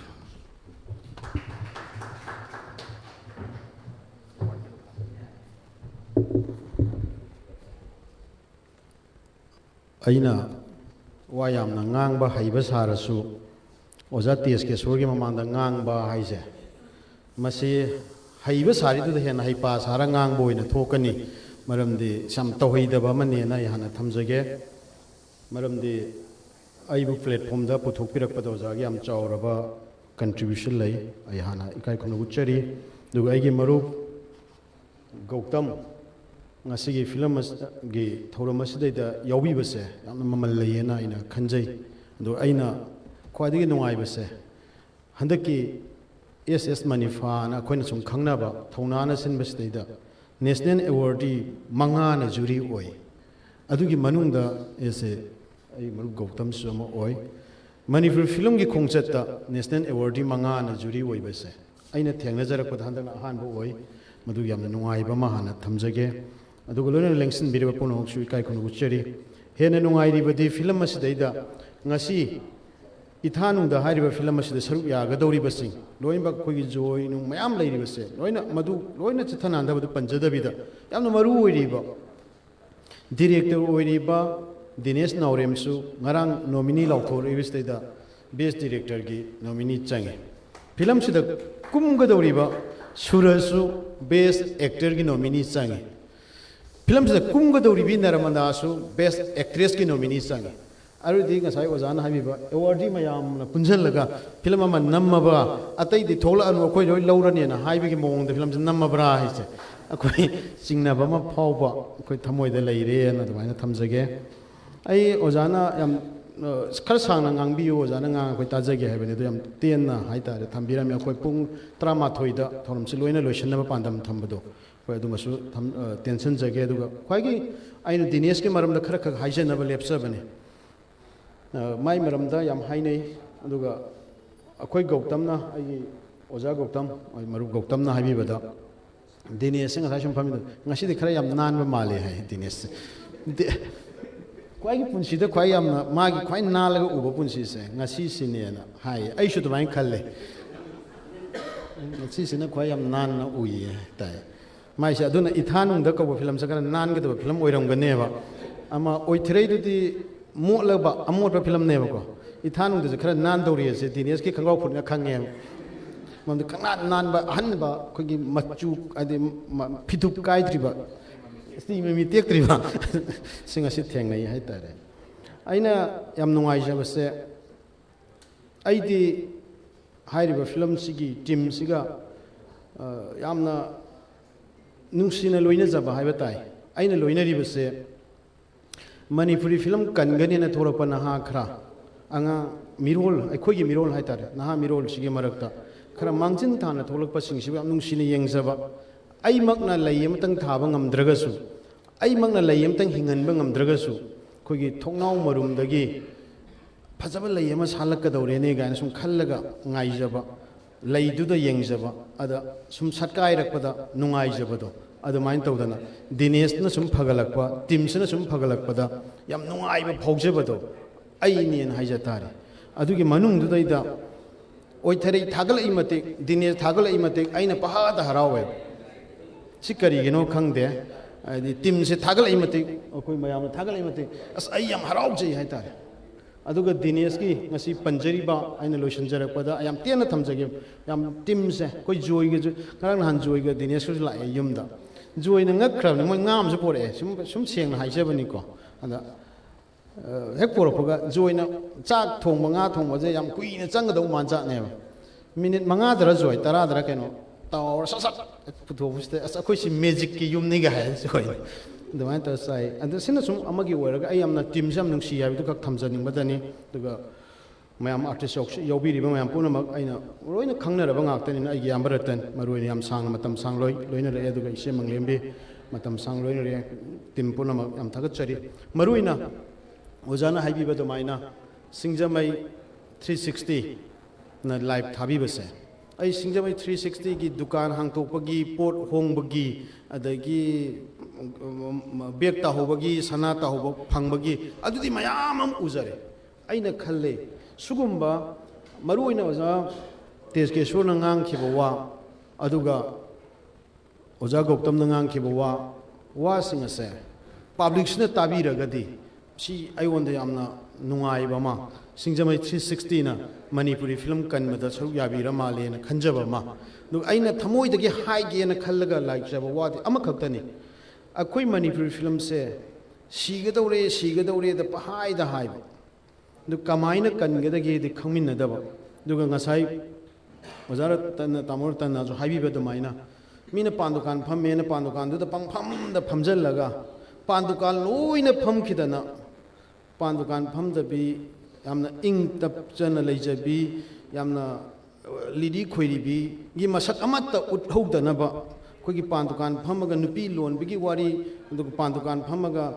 ꯃꯥꯒꯤ ꯃꯄꯨꯔꯣꯏꯕ huntꯣꯛꯑꯒ ꯆꯠꯈꯤꯕꯒꯤ ꯈꯨꯟꯅꯥꯏꯗꯨꯗꯩꯗ ꯃꯅꯤꯄꯨꯔꯤ ꯐꯤꯂꯝꯕꯨ ꯄꯨꯊꯗꯅ ꯃꯗꯨ ꯄ꯭ꯂꯦꯠꯐꯣꯝꯗ ꯑꯗꯨꯃꯥꯏꯅꯒ ꯉꯥꯡꯗꯅ ꯂꯩꯔꯒꯗꯤ ꯑꯩꯈꯣꯏꯁꯤꯕꯨ ꯑꯇꯥꯕ ꯑꯎꯕꯅ ꯈꯜꯂꯒ ꯃꯅꯤꯄꯨꯔꯤ ꯐꯤꯂꯝꯁꯤꯗꯕꯨ ꯅꯆꯥꯅꯁꯨ ꯌꯥꯎꯍꯜꯂꯨꯔꯅꯨ ꯃꯅꯤꯄꯨꯔꯤ ꯐꯤꯂꯝ ꯅꯝꯕꯁꯤꯃꯛꯇꯕꯨ ꯑꯣꯟꯊꯣꯛꯅ ꯊꯥꯛ ꯍꯟꯗꯅ ꯅꯝꯕ ꯃꯥꯜꯂꯦ ꯀꯥꯏꯅ ꯃꯤꯅ ꯍꯥꯏꯅꯈꯤꯗ꯭ꯔꯥ ꯈꯟꯕꯒꯤ ꯏꯊꯟꯇ ꯄꯪꯏꯛꯇ ꯏꯀꯥꯏꯖꯕ ꯇꯥꯟꯖꯥꯁꯦ ꯑꯩꯉꯣꯟꯗ ꯊꯣꯛꯏ ꯑꯗꯨꯅ ꯑꯩꯈꯣꯏ ꯄꯩꯁꯥ ꯐꯪꯉꯁꯨ ꯐꯪꯗ꯭ꯔꯁꯨ ꯃꯌꯥꯝꯗ ꯄꯩꯁꯥ ꯐꯪꯗꯦꯁꯦ ꯍꯥꯏꯅꯔꯣꯏꯁꯤ ꯁꯤꯅꯤ ꯑꯩꯅ ꯃꯌꯥꯝꯗ ꯍꯥꯏꯖꯅꯤꯡꯉꯤꯁꯦ ꯑꯗꯒꯤ ꯑꯩꯈꯣꯏꯁꯦ ꯐꯤꯂꯝ ꯅꯝꯕꯒꯤ ꯃꯤꯅ ꯇꯥꯟꯊꯣꯛꯄꯤꯔꯛꯑꯁꯨ ꯇꯥꯟꯊꯣꯛꯏꯁꯦ ꯀꯌꯥ ꯍꯥꯏꯅꯔꯣꯏꯁꯤ ꯃꯔꯝꯗꯤ ꯃꯁꯤ ꯃꯤꯅ ꯈꯟꯈ꯭ꯔꯒ ꯑꯩꯈꯣꯏꯁꯦ ꯑꯁꯨꯛ ꯍꯟꯊꯕ ꯊꯥꯛ ꯑꯃꯗ ꯂꯩꯔ ꯃꯥꯜꯂꯤ ꯍꯥꯏꯗꯅ ꯄ꯭ꯔꯖꯥ ꯃꯤꯌꯥꯝꯅ ꯎꯈ꯭ꯔꯀꯥꯟꯗ ꯏꯀꯥꯏꯔꯛꯄ ꯐꯤ ꯈꯨꯝꯖꯜꯂ ꯆꯠꯄ ꯇꯥꯟꯖꯥ ꯑꯃ ꯌꯧꯔꯛꯀꯗꯧꯔꯥ ꯀꯥꯏꯅ ꯈꯟꯖꯩ ꯑꯗꯨꯅ ꯑꯩꯗꯤ ꯃꯅꯤꯄꯨꯔꯤ ꯐꯤꯂꯝ ꯇꯧꯖꯔꯨꯕ ꯃꯅꯤꯄꯨꯔꯤ ꯐꯤꯂꯝꯒꯤ ꯑꯥꯔꯇꯤꯁ ꯑꯣꯏꯖꯔꯨꯕ ꯁꯤꯗꯒꯤ ꯍꯦꯟꯅ ꯅꯨꯡꯉꯥꯏꯕ ꯂꯩꯇꯦꯅ ꯈꯜꯂꯤ ꯃꯔꯝꯗꯤ ꯑꯣꯖꯥ ꯇꯦꯖꯀꯦꯁꯣꯔꯅ ꯄꯣꯠ ꯑꯃꯇꯪ ꯗꯨꯀꯥꯟꯗ ꯂꯩꯕ ꯆꯠꯄ ꯃꯇꯝꯗ ꯃꯃꯜ ꯍꯟꯅꯗꯅ ꯑꯣꯖꯥꯒꯤꯗꯃꯛꯇꯗꯤ ꯑꯩ ꯁꯤ ꯇꯥꯊꯣꯛꯆꯒꯦ ꯁꯤꯃꯇ ꯄꯨꯈꯣꯅꯦ ꯍꯥꯏꯔꯤꯕ ꯏꯆꯦ ꯃꯪꯂꯦꯝꯕꯤꯅ ꯅꯠꯇ꯭ꯔꯒ ꯀꯅꯥ ꯅꯔꯃꯗꯥꯅ ꯑꯇꯩ ꯂꯦꯡꯁꯤꯟꯕꯤꯔꯤꯕ ꯃꯌꯥꯝ ꯃꯁꯤꯕꯨ ꯉꯁꯥꯏꯒꯤ ꯐꯤꯂꯝ ꯅꯝꯕꯒꯤ ꯑꯋꯥꯕꯗꯨꯅ ꯂꯩꯕ ꯐꯪꯕ ꯃꯃꯜ ꯅꯠꯇꯦꯅ ꯈꯟꯖꯩ ꯁꯤ ꯑꯩꯈꯣꯏ ꯍꯥꯏꯐꯝ ꯊꯣꯛꯑꯦꯕ ꯁꯤꯁꯨ ꯑꯩꯈꯣꯏꯒꯤ ꯋꯥꯕꯗꯨ ꯈꯛ ꯅꯠꯇꯕ ꯌꯥꯝ ꯅꯨꯡꯉꯥꯏꯕ ꯄꯥꯕ꯭ꯂꯤꯛꯀꯤ ꯑꯦꯁꯦꯠꯅꯦ ꯑꯩꯈꯣꯏꯁꯦ ꯄꯥꯕ꯭ꯂꯤꯛꯀꯤ ꯑꯦꯁꯦꯠ ꯑꯣꯏꯔꯕ ꯈꯨꯟꯅꯥꯏꯒꯤ ꯃꯄꯤ ꯃꯄꯥ ꯑꯣꯏꯔꯕꯁꯤꯡ ꯑꯁꯤꯅ ꯑꯩꯈꯣꯏꯅ ꯑꯗꯨꯛꯀꯤ ꯃꯇꯤꯛ ꯍꯟꯊꯕꯗꯗꯤ ꯂꯦꯞꯅꯤꯡꯗꯕꯒꯤ ꯇꯥꯟꯖꯥ ꯑꯃ ꯑꯣꯏ ꯍꯥꯏꯕ ꯋꯥꯐꯝꯁꯤ ꯊꯝꯖꯩ ꯑꯗꯨꯅ ꯁꯤꯒꯨꯝꯕ ꯇꯥꯟꯖꯥꯁꯤꯗ 360ꯅꯒ ꯂꯥꯏꯚ ꯄꯤꯕꯤꯗꯅ ꯑꯩꯈꯣꯏꯒꯤ ꯑꯩꯅ ꯁꯨꯝ ꯐꯤꯂꯝꯁꯤ ꯑꯩ ꯃꯇꯝꯁꯨ ꯌꯦꯡꯖꯔꯤꯕꯅꯤ ꯑꯩꯁꯨ ꯑꯣꯡꯂꯤ ꯃꯤꯅꯤꯠ 3ꯗ ꯑꯩ ꯂꯣꯏꯁꯤꯟꯖꯔꯒꯦ ꯃꯔꯝꯗꯤ ꯑꯩꯈꯣꯏ ꯇꯥꯟꯖꯥ ꯑꯃ ꯃꯅꯤꯄꯨꯔꯤ ꯐꯤꯂꯝꯗ ꯑꯩꯁꯦ ꯍꯥꯏꯅꯤꯡꯕ ꯃꯌꯥꯝ ꯑꯃ ꯑꯩꯒꯤ ꯇꯤꯝ ꯉꯥꯛ ꯑꯣꯏꯕꯅꯤꯅ ꯑꯍꯧꯕꯒꯤ ꯄ꯭ꯔꯣꯒꯥꯝꯁꯦ ꯍꯧꯕꯒꯤ ꯂꯤꯁꯇꯤ ꯂꯣꯏ ꯊꯥꯕ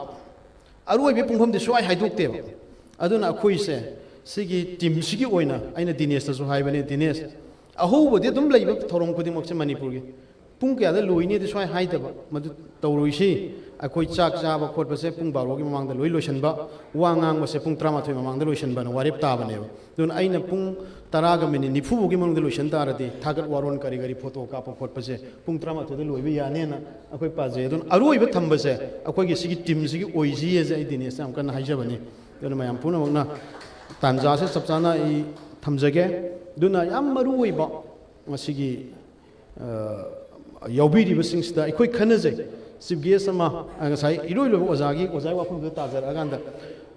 ꯑꯣꯖꯥꯒꯤꯁꯦ ꯑꯔꯣꯏꯕ ꯅꯠꯇꯦ ꯑꯩꯁꯨ ꯄꯨꯟꯁꯤꯒꯤ ꯄ꯭ꯔꯤꯁꯥꯏꯠ ꯇꯧꯕꯁꯦ ꯑꯍꯥꯟꯕꯅꯤ ꯃꯁꯤ ꯇꯧꯗ ꯌꯥꯗꯦꯅ ꯇꯧꯗꯅ ꯑꯩꯗꯤ ꯃꯁꯤ ꯇꯧꯕ ꯄ꯭ꯔꯤꯁꯥꯏꯠ ꯐꯪꯒꯅꯤ ꯈꯟꯗꯅ ꯍꯥꯏꯗꯣꯛꯇꯕꯩ ꯋꯥꯅꯤ ꯄꯨꯡ 8:30ꯗ ꯌꯧꯔꯛꯏꯅꯦ ꯃꯐꯝꯁꯤꯗꯩꯗ ꯏꯀꯥꯏꯗꯅ ꯐꯤꯂꯝ ꯐꯣꯔꯝ ꯑꯃꯨꯛ ꯒꯥꯔꯤ ꯊꯧꯔꯨꯔꯕꯅꯦ ꯑꯩꯗꯤ ꯑꯩꯗꯤ ꯀꯌꯥꯝ ꯌꯥꯝꯅ ꯉꯁꯤꯒꯤ ꯊꯧꯔꯝꯁꯦ ꯄꯥꯝꯖꯈ꯭ꯔꯒꯦ ꯍꯥꯏꯁꯦ ꯌꯥꯝꯅ ꯍꯦꯛꯇ ꯑꯩꯗꯤ ꯂꯩꯕ ꯌꯥꯗꯦ ꯍꯥꯏꯕ ꯇꯥꯏ ꯑꯗꯨꯒ ꯌꯥꯝꯅ ꯅꯨꯡꯉꯥꯏꯕ ꯑꯃꯅ ꯉꯁꯥꯏ ꯑꯣꯖꯥꯅꯁꯨ ꯃꯤꯡ ꯄꯟꯕꯤꯕ ꯑꯩꯒꯤ ꯏꯄꯥ ꯂꯩꯈꯤꯗꯕ ꯆꯍꯤ ꯐꯥꯗ꯭ꯔꯤ ꯉꯁꯤꯁꯦ ꯑꯩꯈꯣꯏ ꯗꯤꯅꯦꯁꯀꯤ ꯐꯤꯂꯝꯁꯦ ꯌꯥꯝ ꯃꯥꯏ ꯄꯥꯛꯀꯗꯕ ꯃꯥꯟꯕ ꯑꯃꯈꯛ ꯑꯍꯤꯡꯁꯦ ꯑꯩꯅ ꯉꯁꯥꯏ ꯑꯍꯤꯡꯁꯤꯗꯩꯗ ꯏꯄꯥꯁꯦ ꯃꯥꯡꯈ꯭ꯔꯦꯅ ꯇꯧꯔꯒ ꯑꯔꯣꯏꯕ ꯃꯪꯒꯤ ꯑꯔꯣꯏꯕ ꯃꯤꯀꯨꯞꯇ ꯏꯄꯥꯁꯦ ꯂꯤꯂꯥ ꯇꯝꯐꯝ ꯑꯃꯗ ꯂꯣꯠꯂꯒ ꯂꯩꯔꯝꯃꯦ ꯑꯩꯈꯣꯏꯒꯤ ꯃꯦꯝꯕꯔ ꯑꯩꯈꯣꯏ ꯌꯨꯝꯒꯤ ꯐꯦꯃꯤꯂꯤ ꯃꯌꯥꯝꯁꯤꯅ ꯀꯣꯏꯊꯤ ꯊꯤꯔꯀꯥꯟꯗ ꯂꯤꯂꯥ ꯇꯝꯐꯝ ꯑꯃꯗ ꯂꯣꯠꯇꯅ ꯂꯩꯔꯝꯃꯦ ꯑꯗ ꯂꯤꯂꯥ ꯇꯝꯐꯝ ꯃꯔꯛꯇꯨꯗ ꯑꯩꯅ ꯅꯣꯏ ꯅꯍꯥ ꯃꯌꯥꯝꯒꯤ ꯃꯔꯛꯇ ꯏꯄꯥꯕꯨ ꯂꯣꯠꯁꯤꯜꯂ ꯊꯝꯃꯤ ꯀꯩꯒꯤꯅꯣ ꯁꯥꯎꯕꯗꯣ ꯑꯗꯨꯅ ꯉꯁꯤꯒꯤ ꯃꯤꯐꯝꯁꯤꯗꯩꯗ ꯑꯩꯒꯤ ꯏꯄꯥꯗꯨ ꯌꯥꯎꯔꯤꯕꯗꯧꯅ ꯑꯩꯒꯤ ꯊꯃꯣꯏꯗ ꯈꯜꯂꯤ ꯅꯪ ꯁꯨꯃꯥꯏꯅ ꯊꯧꯔꯝ ꯑꯃ ꯆꯠꯂꯒꯗꯤ ꯁꯣꯏꯗꯅ ꯑꯩ ꯂꯩꯔꯝꯒꯅꯤ ꯑꯩ ꯂꯩꯔꯤ ꯅꯈꯣꯏꯒꯤ ꯃꯔꯛꯇ ꯍꯥꯏꯕꯗꯧꯅ ꯑꯩꯉꯣꯟꯗ ꯉꯁꯤ ꯑꯌꯨꯛꯁꯦ ꯑꯗꯨꯃꯥꯏꯅ ꯐꯤꯜ ꯇꯧꯏ ꯑꯗꯨꯅ ꯃꯁꯤꯒꯤ ꯌꯥꯝꯅ ꯅꯨꯡꯉꯥꯏꯕ ꯑꯃ ꯃꯌꯥꯝꯗ ꯊꯝꯖꯔꯒ ꯃꯔꯨꯑꯣꯏꯅ ꯉꯁꯤꯒꯤ ꯑꯩꯒꯤ ꯑꯣꯖꯥ ꯒꯧꯇꯝ ꯑꯩꯈꯣꯏꯁꯤ ꯃꯔꯨ ꯏꯇꯥꯎꯒꯅ ꯁꯨꯝ ꯀꯧꯅꯕꯁꯤꯁꯨ ꯑꯩꯉꯣꯟꯗ ꯁꯨꯝ ꯄꯥꯕ꯭ꯂꯤꯛꯇꯗꯤ ꯍꯥꯏꯅꯤꯡꯉꯛꯇꯕ ꯑꯃ ꯐꯥꯎꯋꯦ ꯅꯦꯁꯅꯦꯜ ꯑꯦꯋꯥꯔꯗꯤꯒꯨꯝꯕ ꯑꯃ ꯑꯗ ꯃꯈꯣꯏꯗꯤ ꯑꯩꯅ ꯐꯤꯂꯝ ꯄꯨꯊꯣꯛꯑꯁꯨ ꯃꯈꯣꯏꯅ ꯈꯣꯡꯇꯥꯛ ꯑꯃ ꯍꯥꯟꯅ ꯆꯪꯁꯤꯟꯈ꯭ꯔꯦ ꯃꯈꯣꯏꯅ ꯆꯪꯁꯤꯟꯈꯤꯕ ꯂꯝꯕꯤꯗꯨꯗ ꯑꯩꯈꯣꯏꯁꯨ ꯆꯠꯄ ꯉꯝꯕꯒꯤ ꯑꯐꯕ ꯃꯇꯧ ꯇꯝꯅꯤꯡꯕꯒꯤ ꯋꯥꯈꯜꯂꯣꯟ ꯑꯃ ꯊꯃꯣꯏꯗ ꯐꯥꯎꯕ ꯑꯩꯉꯣꯟꯗ ꯐꯤꯜ ꯇꯧꯋꯦ ꯑꯗꯨꯅ ꯑꯩꯈꯣꯏ ꯗꯤꯅꯦꯁꯅ ꯀꯅꯥꯅ chief guest personal guest of honour ꯑꯣꯏꯁꯤꯒꯦ ꯀꯥꯏꯅ ꯈꯟꯅ ꯀꯥꯟꯗ ꯉꯁꯤ ꯑꯣꯖꯥ ꯇꯦꯖꯀꯦꯁꯣꯔꯅ ꯃꯔꯨꯑꯣꯏꯕ ꯋꯥꯐꯝ ꯈꯔ ꯁꯣꯏꯗꯅ ꯍꯥꯏꯔꯛꯀꯅꯤ ꯑꯩ ꯑꯣꯖꯥ ꯒꯧꯇꯝꯅ ꯃꯔꯨꯑꯣꯏꯕ ꯋꯥꯐꯝ ꯈꯔ ꯍꯥꯏꯔꯛꯀꯅꯤꯁꯦ ꯑꯩꯈꯣꯏ ꯈꯜꯂꯀꯥꯟꯗ ꯃꯁꯤ ꯇꯥꯃꯤꯟꯅꯍꯧꯕꯁꯦ ꯈ꯭ꯋꯥꯏꯒꯤ ꯃꯔꯝ ꯆꯥꯕ ꯑꯣꯏꯒꯅꯤ ꯈꯜꯂꯒ ꯊꯧꯔꯝ ꯑꯁꯦ ꯄꯨꯟꯅ ꯁꯔꯨꯛ ꯌꯥꯕ ꯐꯪꯖꯕꯒꯤ ꯅꯨꯡꯉꯥꯏꯕꯗꯨ ꯐꯣꯡꯗꯣꯛꯆꯔꯤ ꯃꯔꯨꯑꯣꯏꯅ ꯉꯁꯤ ꯍꯥꯏꯕ ꯅꯨꯃꯤꯠꯁꯤꯗꯒꯤꯗꯤ ꯑꯩꯅ ꯍꯥꯏꯖꯅꯤꯡꯕꯁꯦ ꯑꯣ ꯒꯧꯇꯝ ꯍꯥꯏꯕꯁꯦ ꯒꯦꯁ ꯑꯣꯐ ꯑꯣꯅꯔꯗ ꯅꯠꯇꯅ ꯆꯤꯐ ꯒꯦꯁ ꯑꯣꯏꯅ ꯑꯗꯨꯒ ꯑꯐꯕ ꯋꯥ ꯉꯥꯡꯕ ꯃꯤꯁꯛ ꯑꯃ ꯑꯣꯏꯅ ꯇꯣꯀꯔ ꯑꯃ ꯑꯣꯏꯅ ꯃꯤꯌꯥꯝ ꯃꯥꯡꯗ ꯄꯨꯊꯣꯛꯄꯗ ꯆꯣꯞꯇꯕ ꯃꯤꯁꯛꯅꯤ ꯃꯅꯤꯄꯨꯔ ꯐꯤꯂꯝꯒꯤꯗꯃꯛ ꯑꯔꯨꯕ ꯋꯥꯐꯝ ꯈꯔ ꯍꯥꯏꯍꯟꯒꯗꯕꯗꯣ ꯒꯧꯇꯝꯅꯤ ꯈꯜꯂꯒ ꯉꯁꯤ ꯒꯦꯁ ꯑꯣꯐ ꯑꯣꯅꯔꯁ ꯑꯣꯏꯅꯅꯕ ꯑꯩꯒꯤ ꯅꯍꯥ ꯇꯤꯝꯁꯤꯡꯁꯤꯒ ꯇꯥꯟꯅꯖꯕꯅꯤ ꯍꯥꯏꯕꯁꯤꯃ ꯑꯩ ꯊꯝꯖꯔꯤ ꯑꯗꯨꯒ ꯑꯩ ꯑꯣꯖꯥ ꯇꯦꯖꯀꯦꯁꯣꯔꯒꯨꯝꯕ ꯈꯔꯅ ꯇꯨꯃꯤꯟꯅ ꯁꯨꯝ ꯂꯣꯠꯂꯒ ꯂꯩꯈꯤꯕꯁꯦ ꯌꯥꯝ ꯅꯨꯡꯉꯥꯏꯇꯦ ꯃꯔꯝꯗꯤ ꯑꯩꯒꯤ ꯐꯤꯂꯝ ꯑꯩꯅ ꯍꯩꯕꯣꯏ ꯍꯩꯇꯕꯣꯏ ꯗꯤꯔꯦꯛꯁꯟ ꯄꯤꯖꯕ ꯑꯔꯣꯟꯕ ꯋꯥꯔꯤ ꯍꯥꯏꯔꯤꯕ ꯐꯤꯂꯝꯗꯨꯗ ꯑꯣꯖꯥꯁꯦ ꯅꯨꯄꯤ ꯌꯥꯝ ꯊꯦꯡꯅ ꯊꯤꯕ ꯅꯨꯄꯤꯅ ꯏꯌꯥ ꯌꯥꯕꯤꯗꯕ ꯅꯨꯄꯥ ꯑꯃ ꯁꯥꯔꯝꯕꯗꯨꯗꯒꯤ ꯆꯍꯤ 10ꯒꯤ ꯇꯨꯡꯗ ꯑꯃꯨꯛ ꯁꯨꯃꯥꯏꯅ ꯄ꯭ꯂꯦꯠꯐꯣꯝꯗ ꯊꯣꯛꯂꯛꯄꯅꯤ ꯑꯣꯖꯥꯁꯦ ꯑꯔꯣꯟꯕ ꯋꯥꯔꯤꯗꯨ ꯌꯥꯎꯕꯤꯕꯅꯤ ꯑꯗꯨꯅ ꯁꯤꯒꯨꯝꯕ ꯍꯧꯖꯤꯛꯇꯤ ꯑꯩꯒꯤ ꯑꯔꯣꯟꯕ ꯋꯥꯔꯤꯒꯤ ꯍꯦꯛ ꯃꯊꯪꯗ ꯑꯣꯖꯥ ꯇꯦꯖꯀꯦꯁꯣꯔꯁꯦ ꯃꯌꯥꯝꯅ ꯅꯦꯛꯄꯤꯅꯕ ꯁꯦꯝ ꯁꯥꯕꯤꯔꯣ ꯐꯤꯂꯝ ꯂꯣꯏ ꯀꯨꯝꯃꯅꯤ ꯍꯧꯖꯤꯛꯇꯤ ꯅꯦꯛꯂꯛꯏꯃꯈꯩ ꯀꯨꯝꯃꯅꯤ ꯑꯗꯨ ꯅꯦꯛꯂꯛꯅꯕ ꯁꯦꯝ ꯁꯥꯕꯤꯔꯣ ꯍꯥꯏꯗꯅ ꯁꯤꯡꯖꯃꯩ ꯄꯩꯁꯥ ꯄꯤꯔꯁꯨ ꯑꯩꯅ ꯉꯥꯡꯅꯖꯔꯒꯦ ꯑꯣꯖꯥ ꯁꯣꯏꯗꯅ ꯀꯨꯝꯃꯅꯤ ꯁꯤꯁꯤꯃ ꯑꯩ ꯊꯝꯖꯒꯦ ꯑꯗꯨꯅ ꯆꯤꯐ ꯒꯦꯁ ꯑꯣꯏꯕ ꯌꯥꯕ ꯒꯦꯁ ꯑꯣꯐ ꯑꯣꯅꯔ ꯑꯣꯏꯕ ꯌꯥꯕ ꯑꯐꯕ ꯇꯣꯀꯔ ꯑꯩꯈꯣꯏꯒꯤ ꯃꯔꯛꯇ ꯂꯩꯔꯤ ꯍꯥꯏꯕꯗꯣ ꯍꯥꯏꯖꯕꯅꯤ ꯑꯣꯖꯥꯒꯤ ꯑꯔꯣꯏꯕ ꯅꯠꯇꯦ ꯑꯍꯧꯕꯅꯤ ꯍꯥꯏꯕ ꯋꯥꯐꯝꯁꯦ ꯊꯝꯖꯕꯒ ꯂꯣꯏꯅꯅ ꯑꯩꯈꯣꯏꯅ ꯍꯥꯏꯖꯈꯤꯕ ꯃꯇꯝ ꯑꯗꯣ ꯆꯞ ꯆꯥꯅ ꯑꯩ ꯃꯤꯅꯤꯠ ꯑꯃꯒꯨꯝꯕꯗꯤ ꯍꯦꯟꯕ ꯃꯥꯜꯂꯦ ꯃꯁꯤꯅ ꯉꯥꯛꯄꯤꯒꯅꯤ ꯄꯨꯝꯅꯃꯛ ꯇꯦꯟꯁꯤꯟꯖꯔꯤ ꯄꯨꯝꯅꯃꯛ ꯈꯨꯔꯨꯝꯖꯔꯤ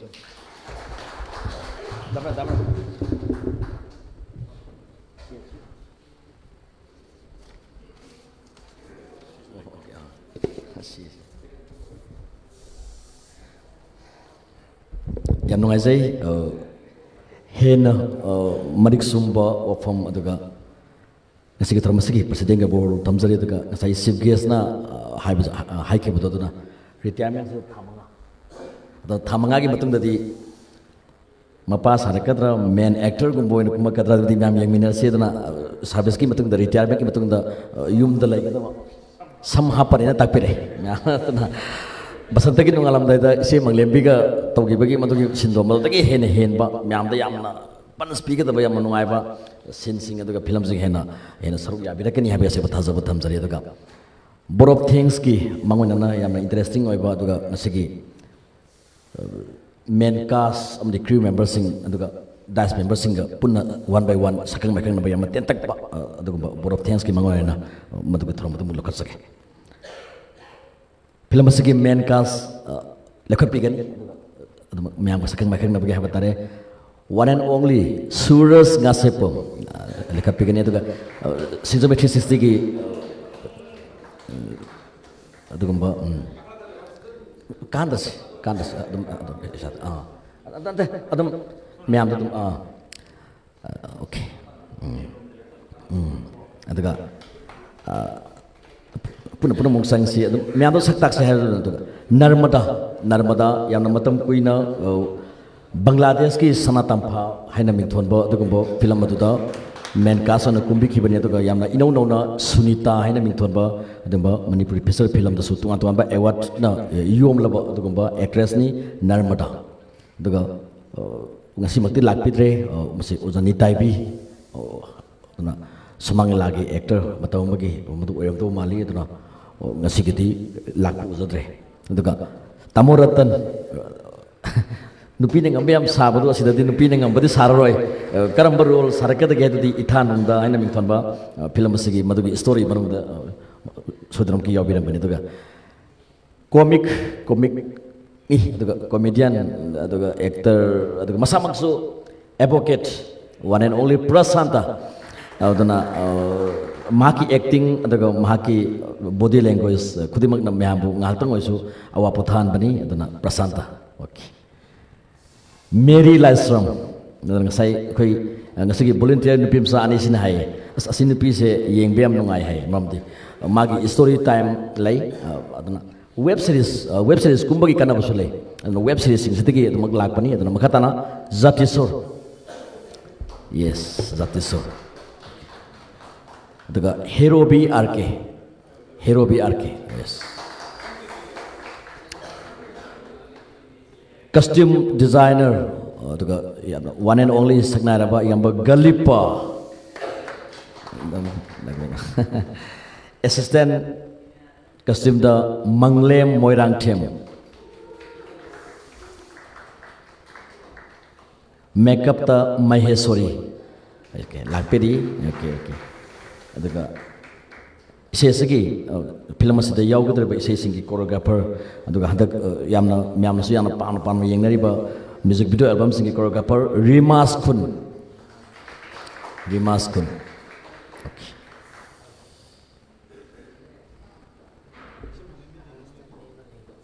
okay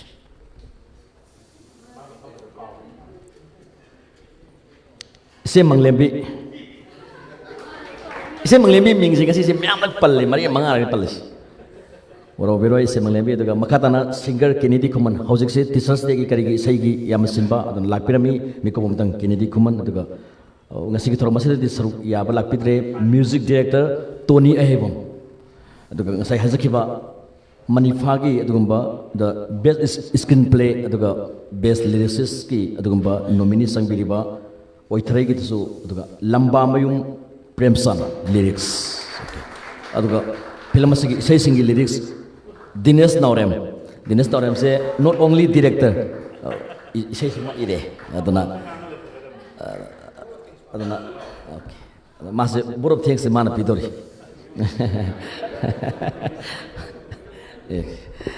so hai gani aduga DOP director of photography myam gi Tarun Wang okay aduga light Wang Motion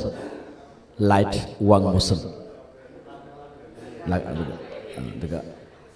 film asigi scene sequence kudimak editing to bigadaba sambigadaba editor gi role bigadaba Zoe Mekola hakanda masi Mekola dine sedum taksare Zoe Mekola aduga sound Zoe Mekola masamak aduga associate director amadi art director da Hero BRK yes Hero BRK film asigi assistant director Silas yang menaha oiri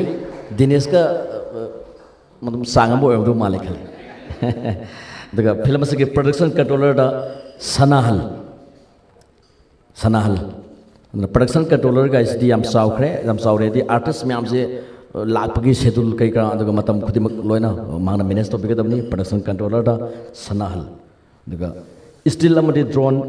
Ken Mongbisam photo copy gadabani artist singi aduga actor singi sinda okay photo dambi gadabani aduga drone footage lobi gadabani Ken Mongbisam aduga media partner ngasigi media partner aduga camera gi kari tete aduga Manipur gi myam da Malem gi myam da ngasigi Binarane Jewelry production gi sugumba ithanung da hena mingthonba pisa film asigi yaipatoni asibu Malem gi myam da uhanbiriba aduga media partner gi role lobiri Singzamai 360 aitau Azit yamna hanhana amukusan ikai kono sari aduga makhatana su hena अतोप अतोप film सिंग अदुगा बिनारनी jewellery production की team के पुनः सबमिनबगी अदुगी अपामबसु थमजरी अदुगा यम नुंगाइबा थमजगे मसिगी theorem मसिगी दम comment section दा अखोय फेसबुक लाइव स्ट्रीमिंग तौजरी अदुना मसिदा लाइव शेयर म्याम तौबिरी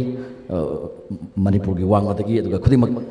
मसिदगी अखोयना लकी ड्रो अमखक अखोयना खंगसगनी अदुगा लकी ड्रो कदा अखोयना खंगसबा यमना यमना माई पाकलबा अदुगा अदुगुंबा यम लकी ओरबो लकी विनर असी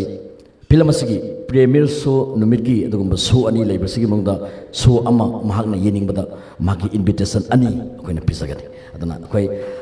मतम सुपदा अखोय सिंगजम 360 की पेज ता अखोयना कनाना विनर ओइरगे ngasiगी असigi गिव अवे गे मतो अखोय सोइदरम की अखोय अपलोड तोजरके अदुना मतम दफो ngaiminas याबो फम थमसरी मखताना ngasiगी थरमसिगी लोइसिलकपदा बोर ऑफ थैंक्स थमजरी थरमसिगी चीफ गेस्ट ओना लेंसिन बिरिबा केटेमम टेस्ट केसो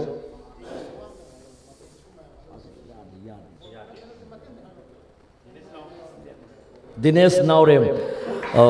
चीफ गेस्ट की यथंग मतुंगिना Dinesh नावरेम director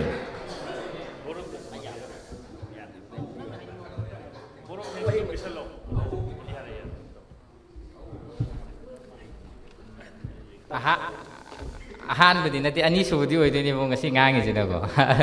nauribagi kamai ngangdoino khottoino je kya kana khangbo hoidab pangang ngangjalakadana je pakhat pai tare je ngangbo hogoradi yam mari mari sambaju dum yawe marong marakta viral le jathokidra ena pakhatpa adum maningda ai hek takpirak oja ju yawre oja mak ju wa yam kan ngang bu ngamde ado oja goktam madegi ai gi oja mera adegi pabung tes kesor adegi aigi crew lakpe ma panam thawra machu ma pung phan bibig damukta thakasari harga tension jare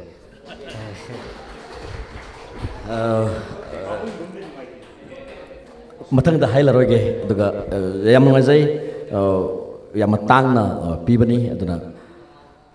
मपुंग बो बोर of thanks थमजरी chief guest ऑन इलेक्शन बिरिबा senior actor guild Manipur की president की थोgai पोबिरिबा खेटेमेम test केसो दुगा म्यामना टेस्ट खेत्री याना हेन खंगनबा दुगा असि थरमसिबु प्रिसाइड तोबिरिबा थरमपु दुगा दिनेश तोरेब नंग साइ हाइकिबा आइगी ओजा है दिनेश तोरेब की ओजा दुगा याबा ओसी मैरा असि थरमसिगी प्रिसाइड तोन इलेक्शन बिबनी गेस्ट ऑफ ऑनर ओना मतम साना आजगे दमक लापिबनी ओ गौतम दुगा मांग इलेक्शन बिरिबा दुगा कास्ट अमदि क्रू मेंबर्स सिंग दुगा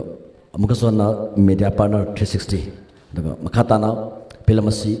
हौबदगी लोय फोबा मदुग नंबर मतम दसु अपुनबा एक्टर सिंग अदुगा डायरेक्टर गे बा दुगा प्रोडक्शन टीम गा यामना अपुनबा कोऑपरेशन मग लोयना यामना माइ पापा फिल्म ओइमेनसे दुगा फिल्म असि की प्रीमियर शो नमिता म्याम पुन्ना उनासी दुगा थेनमिना से फम तमजरी कसी दमतदी मतंग असदा बिनारानी ज्वेलरी प्रोडक्शन नि पुतोक्सबा इथान नंदा हैना मिथन बा फिल्म असि की या पतोनी की थरम मतंग असदा लोसिनजरी खुदिमा पोथागसरी